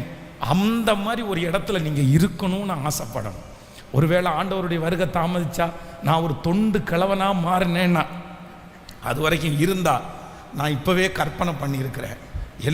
ஒருவேளை எனக்கு பிள்ளைங்க, பேர பிள்ளைங்க, அந்த மாதிரி சர்ச்சில் இருக்கிற பிள்ளைங்க, இவங்க எல்லாரும் எவ்வளோ பெரிய கவலையாக இருந்தாலும், அதுதான் ஒரே ஒரு ஃபோன் கால், தாத்தாவுக்கு ஃபோன் பண்ணு, உடனே நான் பேசிட்டு நான் ஒரு 2 நிமிஷம் ஒன்றும் இல்லைப்பா, அப்படியே உடனே ஜெபத்தை நான் அப்படியே ஆரம்பிக்கிறது. ஆண்டவரே பாருங்க பிள்ளைய, ஒன்றும் இல்லை, போ ஓடு அப்படின்னு சொன்ன உடனே, என்ன தாத்தா உங்கள்கிட்ட பேசி முடித்த உடனே இவ்வளோ பலமாக இருக்குது. அப்புறம் ஒருவேளை நான் செத்துக்கிட்டு போயிட்டேன்னா, அடுத்த அந்த பேர பிள்ளைங்க இல்லைன்னா சர்ச்சில் இருக்கிற பிள்ளைங்க எல்லாம், தாத்தா மாதிரி ஸ்ட்ரென்த் படுத்துறதுக்கு யாருமே இல்லைங்க, அவர்கிட்ட பேசினாலே போதும், தைரியம் வந்துடும், அவர்கிட்ட பேசினாலே போதும், அவ்வளோதான், அடுத்த லெவல் எடுத்து வைக்கலான்னு தைரியம் வரும். அந்த இடத்துல நான் இருக்கணும்னு இப்போ ஜெபம் பண்ணிட்டு இருக்கிறேன். அப்போ அந்த இடத்துல நீங்கள் இருக்கலாமா வேண்டாம்? இனி நீங்கள் எதுக்கு சோர்ந்து போறீங்க? அவர் சோர்ந்து போறதுக்கு பலன் கொடுக்கிறவர். உங்களை யார் தேற்றுவார்னு நினைக்கிறீங்க? நீங்கள் அழுதா உங்களை யார் கண்ணீர் துடிப்பாங்கன்னு நினைக்கிறீங்க? இந்த உலகத்தில் யாருமே வரமாட்டாங்க. நீங்கள் சோர்ந்து போனீங்கன்னா யார் உங்களை தட்டி கொடுப்பாங்கன்னு நினைக்கிறீங்க? இல்லை, ஆண்டவரை தவிர உங்களுக்கு யாரும் இல்லை, கர்த்தரை தவிர உங்களுக்கு யாரும் இல்லை, கர்த்தரை தவிர வேற யாரும் இல்லை. அந்த கர்த்தர் தான் உங்களை பார்த்து சொல்றாரு, நீ ஆறுதல் வாங்க வேண்டியவள் அல்ல, நீ ஆறுதல் கொடுக்க வேண்டிய தேவ பிள்ளை.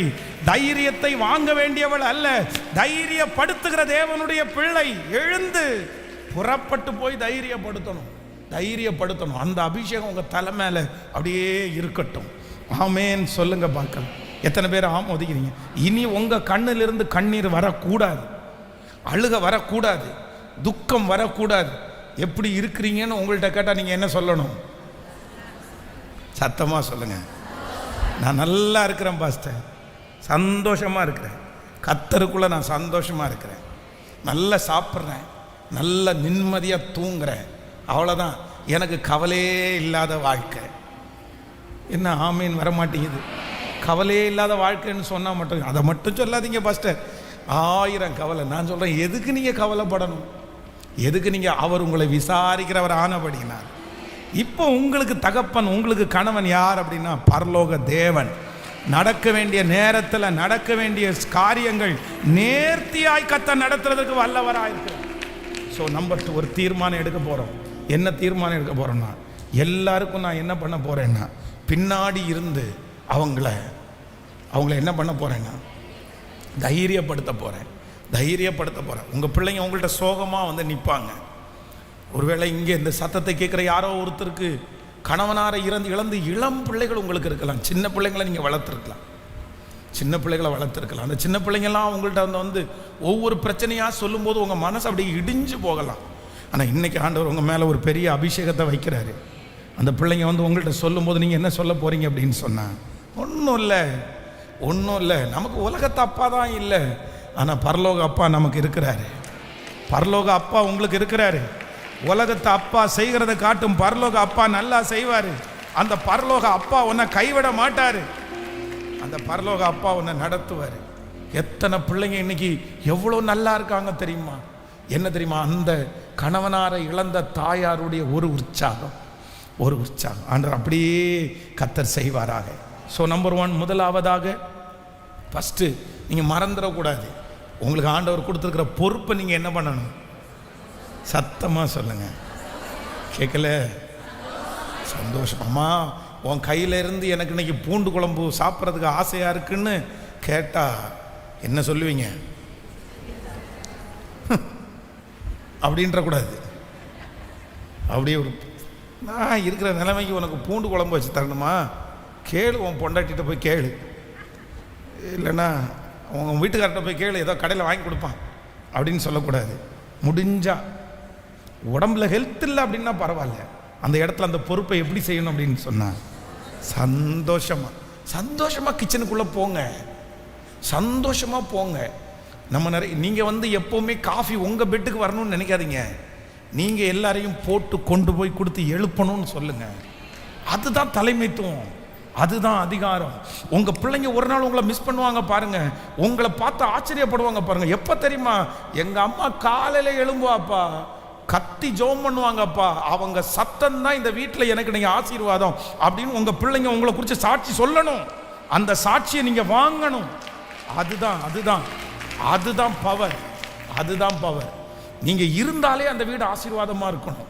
இல்லை, அந்த பலனை ஆண்டவர் உங்களுக்கு தருவார். ஆமேன். ஸோ நம்பர் 1, முதலாவதாக பொறுப்புகளை நீங்கள் என்ன பண்ணுங்கன்னா சந்தோஷமாக செய்யுங்க. நம்பர் 2, ரெண்டாவது முடிஞ்ச வரைக்கும் மற்றவங்களை என்ன பண்ணணும்னா சத்தமாக சொல்லுங்கள், யார் முன்னாடியும் இனி நீ அழக்கூடாது. கர்த்தர் சமூகத்தை தவிர வேற எங்கேயுமே அழக்கூடாது. எந்த மனுஷனிடத்துலையுமே நீங்கள் அழக்கூடாது. கர்த்தர் உங்களை அழுகிறதற்காக கர்த்தர் உங்களை வைக்கவே இல்லை. நீங்கள் அழணும்னா உங்கள் கண்ணீரை துடைக்கிற ஒரே ஒரு இடம் இருக்குது, அது தேவ சமூகம். அவர்கிட்ட அழுங்க, அவர் கண்டிப்பாக கண்ணீரை துடைப்பார், அவர் நடத்துவார். அதனால இனி மனுஷங்கள்கிட்ட அழுகிற வேலையே வேண்டாம், அந்த பேரை வாங்காதீங்க. ஸோ நம்பர் 3, மூணாவது ஒரு காரியத்தை கூட சொல்லி உங்களுக்காக ஜெபித்து நான் முடிக்கிறேன். வாசிக்கலாம் ஒரு வசனத்தை 1ஆம் அதிகாரத்தினுடைய 20வது வசனத்தை வாசிக்கும் போது, அதற்கு அவள், நீங்கள் என்னை நகோமி என்று சொல்லாமல் மாறாள் என்று சொல்லுங்கள். சர்வ வல்லவர் எனக்கு மிகுந்த கசப்பை கட்டளையிட்டார், நான் நிறைவுள்ளவளாய் போனேன். கர்த்தர் என்னை வெறுமையாய் திரும்பி வர பண்ணினார். கர்த்தர் என்னை சிறுமைப்படுத்தி சர்வ வல்லவர் என்னை கிளேசப்படுத்தி இருக்கையில் நீங்கள் என்னை நகோமி என்பானேன். இப்படி நகோமி மோவாபிய ஸ்திரீயாகிய தன் மருமகள் ரூத்தோடே கூட மோவாப் தேசத்திலிருந்து திரும்பி வந்தாள். எனக்கு இன்னைக்கு வாசிச்சுட்டு இருக்கும்போது என் மனசுக்கு ரொம்ப பிடிச்சது என்ன அப்படின்னு சொன்னால், இந்த அம்மா இப்போ பெத்லேகமை விட்டு இப்போ எங்கே போனாங்கன்னா மோவாப் போயிட்டாங்க. இந்த மோவாப் போகும்போது இவருடைய கணவன் மட்டும் இறக்கல, பிள்ளைகளும் 2 பேரும் இறந்துட்டாங்க. ஒரு வீட்டில் 3 ஆம்பளை பிள்ளைங்க, 3 ஆம்பளைங்களும் இறந்துட்டாங்க. கணவனார் இறந்தாச்சு, 2 பிள்ளைகள் இறந்துட்டாங்க. இப்போ மருமக்கள் 2 பேர் உயிரோடு இருக்காங்க. ஒரு பொண்ணு முத்தம் விட்டுட்டு நான் போகிறேன் அப்படின்னு சொல்லி போயிடுச்சு. ஆனால் இன்னொரு பொண்ணு நான் உங்கள் கூட தான் வருவேன்னு வருது. ஆனால் எப்படி என்னதான் இருந்தாலும் இதே பெத்லேகேமில் கணவனாரோடு கூட பிள்ளைகளோடு கூட சந்தோஷமாக ஜாலியாக அவ்வளவு நல்லா இருந்த குடும்பம். ஆனால் இன்னைக்கு ஒன்றும் இல்லாமல் போய் உருக்குலைஞ்சு அவன் நகோமின்னு கண்டுபிடிக்கிறதுக்கே அவங்களுக்கு நிறைய டைம் ஆகுது. இவன் நகோமி தானே, அது மாதிரி இருக்குது, ஃபேஸ் கட் அந்த மாதிரி இருக்குது. ஆனால் ஒல்லியாக இருக்காங்க, ஆனால் கருத்து போயிருக்கிறாங்க. ஏன்னா எல்லாமே போயிடுச்சு, அழகெல்லாம் போயிடுச்சு, எல்லாத்தையும் இழந்துட்டாங்க. ஆனால் அவங்க மனசில் ஒரு தீர்மானம் என்ன அப்படின்னு சொன்னால், தன்னை ராஜாத்தி மாதிரி பார்த்த அந்த ஜனங்களை இப்போ குறைவாக ஒன்றும் இல்லாமல் அவங்கள சந்திக்கணும். இல்லை, நான் இவங்களை சந்திக்கவே மாட்டேன்னு சொல்லி தன்னை ஒதுக்கிக்கவே இல்லை. தன்னுடைய கணவனார் இறந்துட்டாரு, தன்னுடைய பிள்ளைங்க இறந்துட்டாங்கன்னு நான் இனி என்னை ஒதுக்கிக்குவேன் அப்படின்னு தன்னை ஒதுக்காம அத்தனை பேருக்கு முன்னாடியும் போய் தைரியமாக என்னை நகோமின்னு கூப்பிடாதீங்க, என்னை மாறாள்னு கூப்பிடுங்கன்னு போய் நின்னாங்க பாருங்க. ஒன்று நீங்கள் நினச்சிக்கோங்க, இந்த சமுதாயம் ஒருவேளை ஏதாவது ஒன்று சொல்லலாம் உங்களை பார்த்து, ஆனால் நீங்கள் ஒரு தீர்மானம் எடுங்க, யார் வேணாலும் உங்களை ஒதுக்கட்டும், ஆனால் உங்களை யார் ஒதுக்கக்கூடாது. நீங்கள் உங்களை ஒரு காலத்திலும் நான் இப்படி இருக்கிறேன், நான் இப்படி இழந்துட்டேன், நீங்கள் உங்களை ஒதுக்கிடவே கூடாது. எப்பவுமே இதுவரைக்கும் ஒருவேளை உங்கள் சொந்தக்காரங்களுக்கு மறைஞ்சு வாழ்ந்தீங்களா? இதுவரைக்கும் மற்றவர்களை எதிர்கொள்ளக்கூடிய தைரியம் உங்களுக்கு இல்லையா? இவங்க முன்னாடி இவ்வளோ ராஜாத்தி மாதிரி வாழ்ந்துட்டு இன்னைக்கு ஒன்றும் இல்லாமல் போய் எல்லாத்தையும் இழந்துட்டு போய் நிற்கணுமா அப்படின்னு உங்களை ஒதுக்குறீங்களா? நீங்கள் எதுக்கு ஒதுக்குறீங்க? நீங்களே உங்களை ஒதுக்காதீங்க. நீங்களே உங்களை ஒன்றும் இல்லைன்னு நினைக்காதீங்க. அந்த பிரச்சனைக்கு முன்னாடி, அந்த மனுஷனுக்கு முன்னாடி, அந்த குடும்பத்துக்கு முன்னாடி நீங்கள் பெருமையாக போய் நிற்க வேண்டாம். ஆனால் எப்படி நிற்கணும் அப்படின்னு சொன்னால், என் சர்வ வல்லவர் எனக்கு கசப்பை கட்டளை இட்டார், ஆனால் ஒரு நாள் உங்கள் முன்னாடி ஆண்டவர் என்ன சாட்சியா கண்டிப்பாக நிறுத்துவார்.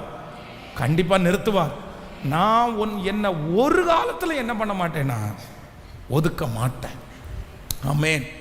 நான் ரொம்ப துக்கப்படுறது என்ன அப்படின்னு சொன்னால், இந்த கணவனை இழந்தவர்கள் இந்த குழந்தைய தூக்குறதுக்கு நிறைய பேர் விட மாட்டாங்க. கொண்டு போய் குழந்தைய கையில் கொடுக்க மாட்டாங்க. அந்த குழந்தைய கையில் வேணாம் எடுக்க வேணாம் அப்படின்லாம் சொல்லி அவ்வளோ கஷ்டமாக இருக்கும். நான் எனக்கு குழந்தை பிறக்கும் போதே பாஸ்டர்மாட்ட சொன்னேன், யாரெல்லாம் சர்ச்சில் பெரியவங்க இருக்கிறாங்களோ, யாரெல்லாம் கணவனை இழந்தவங்களோ, யார் கையில் கொண்டு போய் கொடுத்துரும், முதல்ல அவங்க கையில் கொண்டு போய் கொடுத்து அவங்கள ஜெபம் பண்ண வச்சிருந்தேன். நான் சொல்கிறேன், நான் அதை ரொம்ப ஆசீர்வாதமாக நான் நினைக்கிறேன். ஆண்டவருடைய கையில் உயர்ந்தவன் என்றும் இல்லை, தாழ்ந்தவனும் என்றும் இல்லை. கணவனார் இருக்கிறவங்களுக்கு ஒன்று, கணவனார் இல்லாதவங்களுக்கு ஒன்று அப்படின்னெல்லாம் கிடையாது. இந்த உலகம் உங்களை வேறு பிரித்து பார்க்கலாம், சொந்தக்காரங்க உங்களை வேறு பிரித்து பார்க்கலாம், ஆனால் எந்த இடத்துலையும் ஆண்டவர் உங்களை ஒதுக்கவே மாட்டார். தைரியமாக நீங்கள் நில்லுங்க, சந்தோஷமாக நீங்கள் நில்லுங்க. நீங்கள் யாருடைய பணத்திலையும் பொழைக்கல, நீங்கள் யாருடைய அன்றலையும் வாழல. கர்த்தர் உங்கள் கையை ஆசீர்வதிச்சிருக்கிறாரு. நீங்கள் உழைக்கிறீங்க, நீங்கள் சம்பாதிக்கிறீங்க, நீங்கள் சாப்பிட்றீங்க. நீங்கள் யாருக்கும் பயப்பட வேண்டிய அவசியம் இல்லை. நீங்கள் யாருக்கும் உங்களை ஒதுக்க வேண்டிய அவசியம் இல்லை. யார் குடும்பத்திலையும் நடக்காதது ஒன்றும் நடக்கல, யாருக்கும் இல்லாதது ஒன்றும் உங்களுக்கு வந்துடல. என்னமோ ஆண்டவர் இந்த சூழ்நிலையை உங்களுக்கு அனுமதிச்சிருக்கிறாரு, அவ்வளோதான். ஆமேன்னு சொல்லுங்கள். இந்த நகோமி அந்த பிரச்சனையை, அந்த சொந்தக்காரங்களை நம்மளாக இருந்தால் என்ன பண்ணியிருப்போம் அப்படின்னா, அந்த 2 மருமக்களையும் கூப்பிட்டு, எனக்கு நீ ஊருக்கு போகிறதுக்கு எனக்கு என்ன இல்லை, எனக்கு நீ இன்ட்ரெஸ்ட் இல்லை, நான் நீ யாரை அங்கே பார்க்குறதுக்கு, எனக்கு இங்கே யார் இருக்கா, நான் அங்கே போனேன்னா என்னை ரொம்ப தரக்குறைவாக ட்ரீட் பண்ணுவாங்க, நான் அவளை வாழ்ந்து கெட்டவா, நான் நிறைய வாழ்ந்துட்டேன், இனி அந்த இடத்துல அவமானப்பட்டு அவங்களுக்கு முன்னாடி நிற்க முடியாது, இங்கே ஏதாவது ஒரு வீடு பார்த்து என்னை செட்டில் பண்ணுங்கன்னு நம்மளாக இருந்தால் சொல்லுவோம். ஆனால் நகோமி என்ன பண்ணுறா அப்படின்னு சொன்னால், நான் போவேன், என்னுடைய சொந்த இடத்துக்கே போவேன், சொந்த ஊருக்கே போவேன், அங்கே போய் நான் நிற்பேன். சர்வ வல்லவர் எனக்கு கசப்பு கட்டளையிட்டது உண்மைதான், ஆனால் அவர் மேலே நான் நம்புகிறேன். எனக்கு இந்த சூழ்நிலையை அனுமதித்தது உண்மையானால் அவங்க முன்னாடி என்னை சாட்சியாக நிறுத்துறதற்கும் அவங்க நினைச்சது மாதிரியே கர்த்தர் நகோமியினுடைய தலையை அங்கே உயர்த்தினார். உங்கள் வீட்டில் நடக்கிற கல்யாணத்தில் கர்த்தர் உங்கள் தலையை உயர்த்துவார். உங்கள் பிள்ளைகளுக்கு ஒரு வேலையை கொடுத்து கர்த்தர் உங்கள் தலையை உயர்த்துவார். சொந்தக்காரங்களுக்கு முன்னாடி சாதிச்சுட்டான்ற ஒரு பேரை கர்த்தர் வாங்க பண்ணுவார். ஒவ்வொரு மனுஷங்களுக்கு முன்னாடியும் சாதிச்சுட்டான்ற பேரை ஆண்டவர் உங்க தலை மேல வைப்பார். இது தீர்க்க தரிசனமான வார்த்தை, இது தீர்க்க தரிசனமான வார்த்தை. முடிஞ்சிட்டான்னு நினைக்கிற அத்தனை பேரு சாதிச்சாங்கன்னு அவங்க வாயினாலேயே சொல்லுகிற ஒரு நாள் நிச்சயமாய் வரும், நிச்சயமா வரும். எந்த இடத்துல உங்களை என்ன பண்ணிடக்கூடாதுன்னா ஒதுக்கக்கூடாது. மற்றவங்க உங்களை ஒதுக்குனாலும் நீங்கள் என்ன பண்ண வேண்டாம்னா அதை குறித்து கவலைப்பட வேண்டிய அவசியம், நான் சொல்கிறேன், மூளை வளர்ச்சி அவங்களுக்கு இல்லை, அதனால தான் ஒதுக்குறாங்க. அவங்க மனுஷனே கிடையாது, அதனால தான் ஒதுக்குறாங்க. உங்களையே காயப்படுத்துகிற ஒரு பர்சன் இந்த சமுதாயத்தில் வாழ்கிறதுக்கு அருகதற்ற ஒரு மனுஷன், அவன்தான் துக்கப்படணும், அவன் தான் துக்கப்படணுமே தவிர நீங்கள் துக்கப்படவே கூடாது, நீங்கள் துக்கப்படவே கூடாது. ஆமேன்னு சொல்லுங்கள். ஸோ 3 காரியம். ஒரு உத்தம விதவை, ஒரு உண்மையான சிநேகிதி. உத்தம சிநேகிதி யார் அப்படின்னு சொன்னால், நம்பர் 1, முதலாவதாக தன் கையிலே கொடுக்கப்படுகிற பொறுப்பை எப்படி செய்வாங்களாமா? சத்தமாக சொல்லுங்க, நீங்கள் நிறைய பேருக்கு கொஞ்ச நேரம் தான் நீங்கள் தூங்குவீங்கன்னு எனக்கு தெரியும். சிலர் காலையிலே சீக்கிரமாக எந்திரிச்சுவாங்க. நான் சொல்கிறேன், எதையுமே பார்க்காதீங்க. யாரும் எனக்கு காஃபி தர வேண்டாம். சொல்லுங்க, கேட்கல, சத்தமாக சொல்லுங்க. நானே எல்லாருக்கும், நான் எந்த வீட்டில் நீங்கள் இருந்தாலுமே இனி இதுக்கப்புறம் மாற்றுங்க.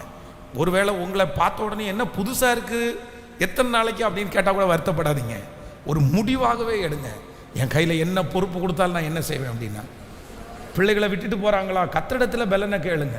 முடிஞ்ச வரைக்கும் பிள்ளைகளை விட்டுட்டு போகும்போது அவங்களுக்கு ஆண்டவரை குறித்து உள்ள திணிச்சிட்டே இருங்க. இது ஒரு பெரிய வாய்ப்பு, இது ஒரு பெரிய வாய்ப்பு. அப்போஸ்தலனாகிய பவுல் தீமோத்தேயை பார்த்து சொல்கிறாரு, உனக்குள்ள ஒரு ஃபெய்த் இருக்கிறத நான் பார்க்குறேன், உனக்குள்ள ஒரு விசுவாசம் இருக்கிறத பார்க்குறேன். இந்த விசுவாசம் எங்கேருந்து வந்துச்சு? உன் பாட்டியாகிய லோவிசாளுக்குள்ள இருந்த விசுவாசம் உனக்குள்ள இருக்குது. அப்போ இந்த பிள்ளையை அதிகமாக வளர்த்துனது யார் அப்படின்னா பாட்டி. வளர்த்தும் போதெல்லாம் என்ன பண்ணிட்டாங்கன்னா, அவங்கள்ட்ட இருக்கிற அந்த விசுவாசத்தை, ஃபெய்த்தை அப்படியே பேர குழந்தைக்குள்ள அப்படியே இறக்கிட்டாங்க. தான் ஊழிய தாகத்தை அவங்களுக்குள்ள இறக்கிட்டாங்க, அபிஷேகத்தை அவங்களுக்குள்ள இறக்கிட்டாங்க. நான் தான் வாழ முடியல, நான் தான் சாதிக்க முடியல, ஆனால் உன்னை கொண்டு கர்த்தர் செய்வார் என்ற அந்த அபிஷேகத்தை உள்ள விதைச்சிட்டாங்க. நான் நம்புறேன், உங்க மேல இருக்கிற அந்த அபிஷேகத்தை, உங்க மேல இருக்கிற அந்த தாகத்தை, உங்க மேல இருக்கிற வல்லமையை நீங்க டிரான்ஸ்லேட் பண்ணணும். நீங்க செஞ்சா என்ன, அந்த பிள்ளை செஞ்சா என்ன, ரெண்டும் தேவனுடைய ராஜ்யத்திற்காகத்தான். அது உங்க மூலமா ஆண்டவர் செய்ய போறார். ஹல்லேலூயா. எத்தனை பேர் ஒப்பு கொடுக்க போறீங்க? நான் ஜெபம் பண்ணி முடிக்கிறேன். கைகளை எல்லாம் அப்படி எழும்பி நின்று கைகளை உயர்த்தி, அப்பா அப்பா அப்பா, இனி நான் நினைச்சு நான் வருத்தப்படுத்த மாட்டேன், எதை குறித்து நான் கலங்க மாட்டேன். இதுவரையிலும் என்னை நடத்தினது உண்மையானால், இதுவரையிலும் என்னை நடத்தினது உண்மையானால் இனியும் நடத்துறதற்கு வல்லவர் வல்லவர் கர்த்தர். இந்த சத்தத்தை கேட்கிற நிறைய பேர் ஆண்டவர் தைரியப்படுத்துறாரு. கர்த்தர் சொல்றாரு, நீ போக வேண்டிய தூரம் வெகு தூரம், நீ போக வேண்டிய தூரம் வெகு தூரம், நீ பண்ண வேண்டிய பிரயாணம் இன்னும் நிறைய இருக்குது. உன்னுடைய ஓட்டம் முடியல. ஆமேன். உங்க மேல வச்சிருக்கிற அபிஷேகம் இன்னும் முடியல. கர்த்தர் சொல்றாரு, இத்தனை ஆண்டு வரைக்கும் நீ எப்படி நடப்பீங்கன்னு கேட்டீங்க. 5 வருஷம் ஆயிருச்சு, 10 வருஷம் ஆயிருச்சு, இவ்வளவு நாள் ஆயிருச்சு. ஆண்டவரே, இந்த பர்சன் இல்லாத இந்த இடத்தை நான் எப்படி நடத்த போறேன்னு கலங்குனீங்க. ஆனா இதுவரையிலும் ஆண்டவர் இவ்வளவு ஆச்சரியமா, இவ்வளவு பலப்படுத்தி நடத்தினார்ல, அந்த தேவன் சொல்லுகிறார், இதுவரையிலும் உன்னை நடத்தினது நான் தான், இனியும் உன்னை நடத்த போகிறது நான் தான். ஆமென். இதிலும் பெரிதானவைகளை நீ காண்பாய். ஜீசஸ். வல்லமை வல்லமை வல்லமை வல்லமை, அபிஷேகம் அபிஷேகம் அபிஷேகம் இப்பொழுது இறங்கட்டும். அந்த சோர்வின் ஆவிகள் வெளியே போகட்டும், பலவீனப்படுத்துகிற ஆவிகள் வெளியே போகட்டும், மன தாங்கல்கள் வெளியே போகட்டும். இப்போ ஒரு தைரியம், இப்போ ஒரு தைரியம் இயேசுவின் நாமத்தினால. அப்பா, என் தாய்க்கு வரட்டும் அப்பா, என் சகோதரிக்கு வரட்டும் அப்பா. இனி அவங்க மூஞ்சில, அவங்க முகத்துல சோகத்தை பார்க்க கூடாது, சோகத்தை பார்க்க கூடாது. ஆண்டவரே, துக்கத்தை பார்க்க கூடாது, கண்ணீரை பார்க்க கூடாது. இந்த முகத்துல பிரகாசத்தை பார்க்கணும், பிரகாசத்தை பார்க்கணும். இவங்க போய் நிற்கும் போதே அந்த இடத்துல ஒரு சந்தோஷம் உண்டாகணும். ஐயா, உடைஞ்சு போயிருக்கிறாங்க ஐயா, உடைஞ்சு போயிருக்கிறாங்க ஐயா. அந்த அவங்க சிரிச்சு எத்தனை நாள் ஆண்டவரே ஆச்சு, சிரிப்பே வரலையேப்பா, அழுக மட்டும்தானே வருது. அந்த முகம் அப்படியே சுண்டி போயிருக்கு அப்பா, அந்த முகம் அப்படியே பொக்குன்னு போயிருக்கு அப்பா. அப்பா அப்பா, உம்முடைய ஊழியக்காரனாகிய நான் என் தாயாருக்காக பரிதபிச்சு நான் ஜெபிக்கிறேன், என் சகோதரிக்காக பரிதபித்து நான் ஜெபிக்கிறேன். ஹல்லேலூயா ஹல்லேலூயா ஹல்லேலூயா. அவங்க சந்தோஷப்படுறது மாதிரி ஒன்று செஞ்சிருங்க ஆண்டவரே. அவங்க முகத்தில் இருக்கிற அந்த சோகம் மாறுறது மாதிரி ஒன்று செஞ்சிருங்க ஆண்டவரே. இந்த வருஷம் முடிகிறதுக்குள்ள செஞ்சிருங்க ஆண்டவரே. அந்த நகோமி மேலே இருக்கிற அந்த அபிஷேகம் என் தாயார் மேலையும் என் பிள்ளை மேலையும், இந்த உலகத்துல பரிசுத்தத்தை காத்து கொள்றதற்கு, இந்த உலகத்துல பரிசுத்தத்தை காத்து கொள்றதற்கு இயேசுவே நீர் இரக்கம் செய்வீராக அப்பா, நீர் இரக்கம் செய்வீராக. அந்த பொறுப்புகளை உற்சாகமாய் செய்யக்கூடிய பலனை கர்த்தர் தருகிறதற்காக நன்றி அப்பா, நன்றி அப்பா, நன்றி அப்பா. உங்க கிருபையின் கரங்களில் நான் தாழ்த்தி ஒப்பு கொடுக்கிறேன். மாதா மாதம் இந்த கூட்டத்தை நடத்தணும், அதுல ஒரு பலன் என் பிள்ளைகளுக்கு வரணும். ஆமென். ஆண்டவரே, இந்த கம்ஃபர்ட் திருச்சபையின் மூலமாய் இப்படி இழந்து போய் இருக்கிற ஒவ்வொருத்தரையும் நீங்க தைரியப்படுத்தணும். ஹல்லேலூயா. உங்க பிரசன்னத்தினால மூடிக்கொள்ளுவீராக. இயேசுவின் மூலம் ஜெபம் ஏறெடுக்கிறோம் நல்ல பிதாவே. ஆமென், ஆமென். அப்படியே உட்காருங்க. ஆண்டவர் உங்களை ஆசீர்வதிப்பார். ஒரு 2 நிகழ்ச்சி மட்டும் அதோட முடித்து உங்களை ஜெபித்து முடிக்க ஆசைப்படுகிறேன். ஸோ உங்களுக்காக ஒரு சின்ன ஸ்கிட்டு ஒன்று ரொம்ப அழகாக ரெடி பண்ணியிருக்கிறாங்க. அதனால் போன டைமும் அந்த ஸ்கிட்டு பண்ணியிருந்தாங்க, ரொம்ப நல்லா இருந்துச்சு. ஸோ இந்த டைமும் ஒரு சின்ன ஸ்கிட்டை பிள்ளைங்க ரெடி பண்ணியிருக்கிறாங்க. ஸோ வாங்க, வெல்கம். இதை எடுத்துருங்க. பலிபீடத்தை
இன்று நாம் பார்க்க போகும் பெண்கள் வாழ்க்கையில் துணைவரை இழந்தாலும் தேவன் அவர்களுக்கு எப்படி துணையாக இருந்தார் என்பதை உணர்த்தும் கதைகள்.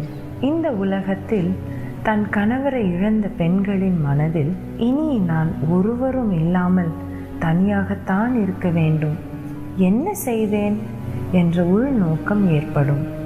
ஆனால் வேதாகமத்தில் காணப்படும் பெண்கள் தேவன் ஒருபோதும் கைவிடாதவர் என்பதை உண்மையாக காட்டுகிறார்கள். அவர் அவர்கள் கண்ணீரை துடைத்தார். அவர்களுக்கு மட்டுமல்ல, இன்று நமக்கும் ஒரே தேவனாக இருக்கிறார்.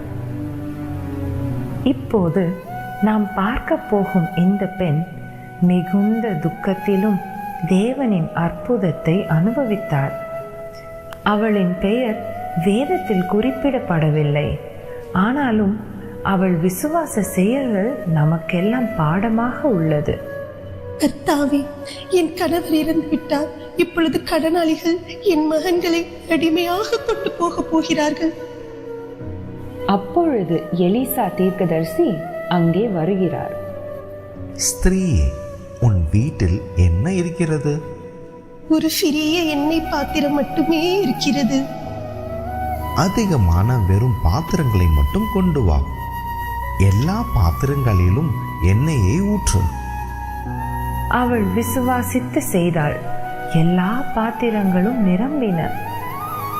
கர்த்தாவே, நீர் வல்லவராகவே இருக்கிறீர். அந்த எண்ணெயை விற்று கடனை கட்டு. மீதி இருப்பதை வைத்து உன் மகன்களுடன் சந்தோஷமாக வாழ்ந்து கொள். நம் கையில் சிறியது மட்டுமே இருந்தாலும் அதை பெரிய ஆசீர்வாதமாக மாற்றுவது தேவனின் சக்தி. இன்று நாம் பார்க்கும் மற்றொரு பெண் ஆகார். அவள் ஆபிராமின் அடிமை பெண். வாழ்க்கையில் அவள் துன்பம், தனிமை, வலிகள் அனைத்தையும் அனுபவித்தாள். ஆனாலும் தேவன் அவளை மறக்கவில்லை. ஐயோ, எனக்கு ஏன் இந்த நிலைமை? எங்க வாழ்க்கை இப்படியே வனாந்தரத்திலே முடிஞ்சிருமா? ஒரு துருத்தி தண்ணீரை கொடுத்து என் பிள்ளையை என்னை அனுப்பிட்டாங்களே. அமைதியா தானே இருந்தோம். மறுபடியும் இந்த வனாந்திரமா? வனாந்திரத்துல எங்க வாழ்க்கை முடிஞ்சிருமா? இந்த தண்ணீரும் முடிஞ்சிருச்சே. என் பிள்ளைக்கு கொடுக்க தண்ணி கூட இல்லையே. இப்படியே போச்சுனா என் பிள்ளை சாகிறத என் கண்ணால எப்படி பார்ப்பேன்? என் பிள்ளை சாகிறத நான் எப்படி பார்ப்பேன்? ஆகார் தன் வாழ்வில் முற்றிலும் மனமுடைந்து தண்ணீரின்றி தவித்தாள். ஆகார், எதற்காக அழுகிறாய்? நீ தனியாக இல்லை, நான் உன்னுடனே இருக்கிறேன். உன் மகன் இஸ்மாயில் பெரிதாக வளர்ந்து ஒரு பெரிய நாட்டின் தலைவராக இருப்பான். கண்ணீரை கண்டவரே, துருத்தி தண்ணி செலவழிஞ்சாலும் துறவையே தந்தவரே, எங்க எதிர்காலம் என்னவாய் முடியும்னு கலங்கின நேரத்துல எங்க எதிர்கால திட்டத்தையே தந்தவரே, என்னை காண்பவரை நானும் இவ்விடத்தில் கண்டேன் அல்லவா? லகாய் ரோயி, லகாய் ரோயி, நீர் என்னை காண்கிற தேவன். கணவரை இழந்து வாழும் ஒரு பெண்ணின் வாழ்க்கை எளிதானதல்ல. துணையை இழந்த வேதனை மனதின் ஆழத்தில் ஒரு காலி இடத்தை ஏற்படுத்துகிறது.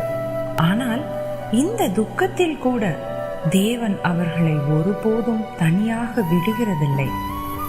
இதோ உங்கள் சிருஷ்டிகர், உங்கள் நாயகராகிய இயேசு கிறிஸ்து.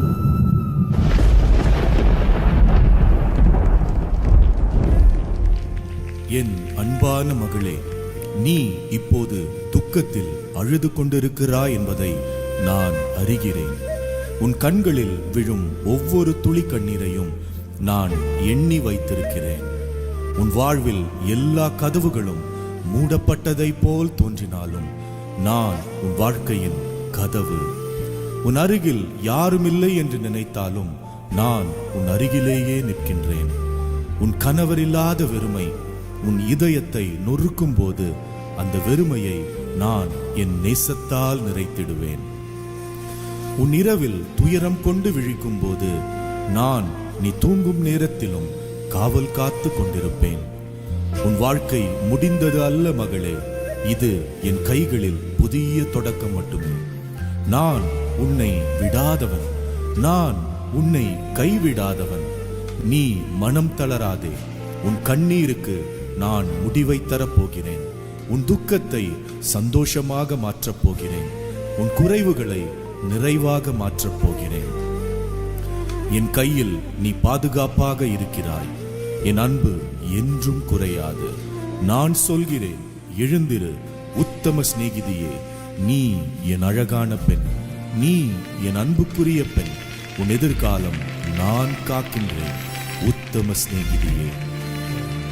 யோவேல் 2:25 படி பட்சித்த வருஷங்களின் விளைவை உங்களுக்கு திரும்ப அளிப்பார்.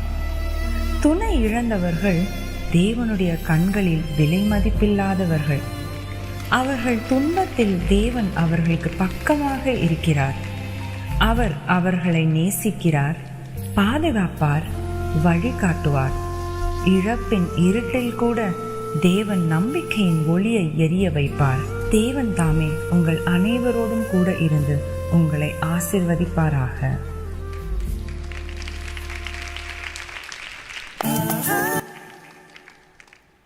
Price lord. ஆமென். ரொம்ப சூப்பராக பண்ணாங்க. நல்ல கரங்களை தட்டி அவர்கள் வாழ்த்தலாம். ஸோ நம்முடைய இந்த உலகத்தில் இருக்கிறதுலே நமக்கு இந்த பரிசுத்த வேதாகமும் நமக்கு கிடைச்சது எவ்வளோ பெரிய பாக்கியம் இல்லை?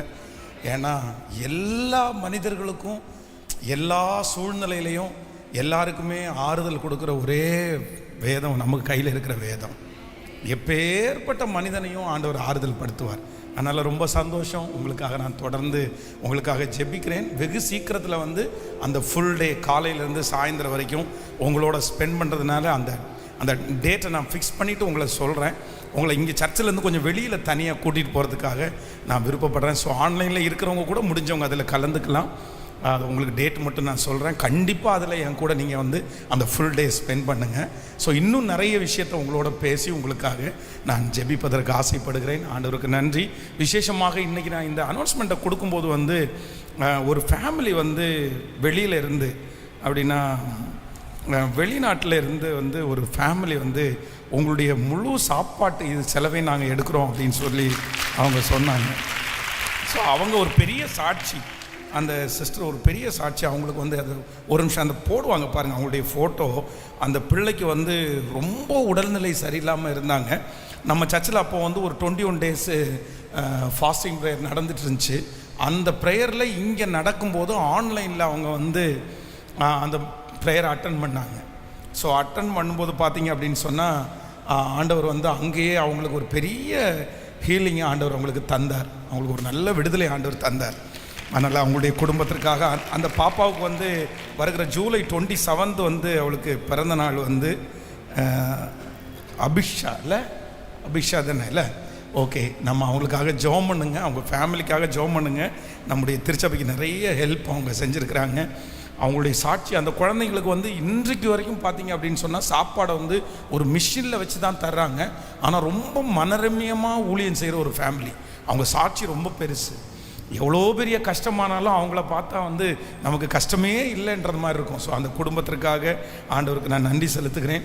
அகைன் வந்து உங்களுக்கு எல்லாருக்குமே வந்து கிஃப்ட்டுக்காக நான் சொல்லும்போது கன்னியாகுமரி மாவட்டத்திலேருந்து பிரதர் யாபேஸ் அவங்களே வந்துட்டாங்க ஸ்ட்ரைட்டாக. இல்லை நானே வந்து அதை செய்கிறேன் அப்படின்னாங்க. ஸோ அதுக்கு வந்து ஒரு நம்ம அவங்களே ஆண்டவருக்கு ஆசீர்வதிப்பார். அவங்க தேங்க்யூ. ஸோ உங்களுக்கு ஒரு சாரீ ஒன்று எடுத்து ஒரு நான் ரொம்ப போய் நான் வெளியூரில் மீட்டிங் இருந்தனால நான் பார்த்து எடுக்க முடியல. அதனால் பிரதர்ஸ் ஒருத்தங்க வந்து சாரீ கொண்டு வந்து வச்சுருக்குறாங்க. பட் நீங்கள் அதை யூஸ் பண்ணுவீங்களா என்னென்னு தெரில, நீங்கள் செக் பண்ணுங்கள். அவங்க வந்து கொடுக்கும்போதே அப்படி தான் சொன்னாங்க, பாஸ்டர் வந்து நீங்கள் யூஸ் பண்ண முடியுமான்னு பாருங்கள், முடியல அப்படின்னு சொன்னால் நாங்கள் ரிட்டன் கூட எடுத்துக்கிறோம், அது ஒன்றும் பிரச்சனை இல்லை அப்படின்னு சொன்னாங்க. எனக்கு க்ரௌட் ரொம்ப நிறைய பேர் இருக்கிறதுனால ரொம்ப காஸ்ட்லியாக அதை எடுக்க முடியலை. அதனால் நீங்கள் பாருங்கள், உங்களால் அந்த சாரியை நீங்கள் யூஸ் பண்ணுவீங்க அப்படின்னு சொன்னால் அதை வாங்கிக்கலாம். இல்லை அப்படின்னு சொன்னால் இந்த அவங்க வந்து உங்களுக்கு கிஃப்ட் வாங்கி கொடுக்குற பணம் என் கையில் கொடுத்துட்டாங்க. அதனால் அந்த பணம் பத்திரமா இருக்குது. ஸோ வருகிற வாரத்தில் உங்களுக்கு வந்து குக்கர் இல்லைன்னா ஹாட் பாக்ஸு அந்த மாதிரி கிஃப்ட்டை நான் வாங்கி தந்துடுறேன். ஸோ கண்டிப்பாக அந்த கிஃப்ட் நான் உங்களுக்கு கொடுத்துருவேன். சாரி உங்களுக்கு பிடிச்சிருக்கிறவங்க அதை எடுத்துக்கோங்க, பிடிக்காதவங்களுக்கு வந்து நான் கிஃப்ட் வருகிற வாரத்தில் வாங்கி நான் உங்களுக்கு தந்துடுறேன். ஸோ ஆண்டவர் உங்களை ஆசீர்வதிப்பார். ரொம்ப சந்தோஷம். உங்கள் எல்லாருக்குமே நம்முடைய சர்ச்சில் இருக்கிற டீமாக சேர்ந்து அந்த ஃபுட்டை ரெடி பண்ணியிருக்காங்க. உங்களுக்குன்னே ஒரு ஆடு வந்து நீங்கள் எத்தனை பேர் நான்வெஜ் சாப்பிடுவீங்கன்னு தெரில. பிரதர் ஐசக் சாரி அந்த பிரதர் பிலிப் வந்து விட்டுருந்தாங்க. அந்த ஆட்டை இன்றைக்கி உங்களுக்காக அடித்தாச்சு. ஸோ அதனால் உங்களுக்கு சாப்பாடு இருக்குது, சப்பாத்தி இருக்குது, அப்புறம் இட்லி இருக்குது, அப்போ இடியாப்பம் இருக்குது, மட்டன் இருக்குது. அதனால் திருப்தியாக சாப்பிட்டு சந்தோஷமாக நீங்கள் கடந்து போங்க. ஸோ ஆன்லைனில் இருக்கிறவங்களுக்கு உங்களுக்கு எங்கள் கூட நீங்கள் இல்லாதனால உங்களுக்கு ஃபுட்டு உங்களோட சேர்ந்து சாப்பிட முடியல, அந்த துக்கம் மட்டும்தான் இருக்குது. ஆண்டவர் உங்களை ஆசீர்வதிப்பார். உங்களுக்காக தொடர்ந்து நான் ஜெபம் பண்ணுறேன். ஸோ சிலர் வந்து ஒருவேளை சாயந்தரம் ப்ரேயருக்காக வந்தவங்க யாராவது அட்டன் பண்ணியிருப்பீங்க. அவங்க வந்து இந்த ஃபெய்த் காலுக்குள்ளே போயிட்டு நீங்கள் ப்ரேயரில் இருக்கும்படியாக உங்களை அன்போடு கேட்குறேன். நான் உங்கள் எல்லாருக்காகவும் ஜெபம் பண்ணுறேன். ஸோ உங்களுடைய ஃபோன் நம்பர் எல்லோரும் கொடுத்துருப்பீங்கன்னு நினைக்கிறேன். உங்கள் ஃபோன் நம்பர் உங்களுடைய அட்ரஸை மட்டும் கொடுத்துட்டு போங்க. அகைன் வந்து அடுத்த மீட்டிங் வரும்போது வந்து உங்களுடைய சாட்சி அகைன் வந்து டெஸ்ட்மனி, அகைன் நீங்கள் எங்கேருந்து வந்தீங்க, என்ன ஆச்சு, எப்படி அந்த கணவனாரால் நீங்கள் கைவிடப்பட்டீங்க, உங்களுக்கு பிள்ளைகள் என்ன இருக்கிறாங்க, அவங்க என்ன பண்ணுறாங்க அப்படின்ற ஃபுல் டீட்டெயில்ஸும் எனக்கு வந்து ஒரு எழுத்து மூலமாக கொடுத்துட்டீங்க அப்படின்னு சொன்னால் எனக்கு கொஞ்சம் வசதியாக இருக்கும். ஸோ நெக்ஸ்ட் டைம் வரும்போது அதை எடுத்துகிட்டு வாங்க. நான் என்னால் உங்களுக்காக எதுக்காக ஜெபம் பண்ண முடியும், உங்களை எப்படி கைட் பண்ண முடியும்னு தொடர்ந்து உங்களை வந்து நான் வந்து அதை கைட் பண்ணுறதுக்கு நான் விரும்புகிறேன். ஆண்டவர் உங்களை பல மடங்கு ஆசீர்வதிப்பாராக. எத்தனை பேருக்கு சந்தோஷம்? ஸோ இந்த மாதிரி ஒரு ஐக்கியமே நமக்கு ஒரு சந்தோஷம்தான். அதனால் ஆண்டவர் உங்கள் கூட இருக்கிறார், ஆண்டவர் கூட இருக்கிறார். அப்படியே எழுப்பி நிற்கலாம். உங்களுக்காக ஒரு ஜெபம் பண்ணுறேன்.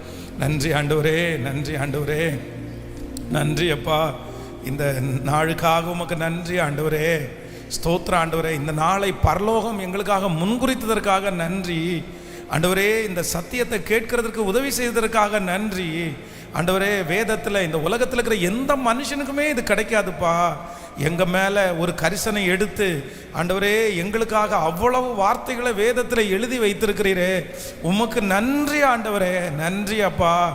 இந்த மீட்டிங் ஆரம்பித்ததுக்கு பிற்பாடு என்ன அறியாமலே ஒரு தைரியம் எனக்குள்ளே வந்துச்சு பாஸ்டர். அதுக்கு முன்னாடி நான் ரொம்ப பயந்து எப்படி வாழ போகிறேனோன்னு நினச்சேன்.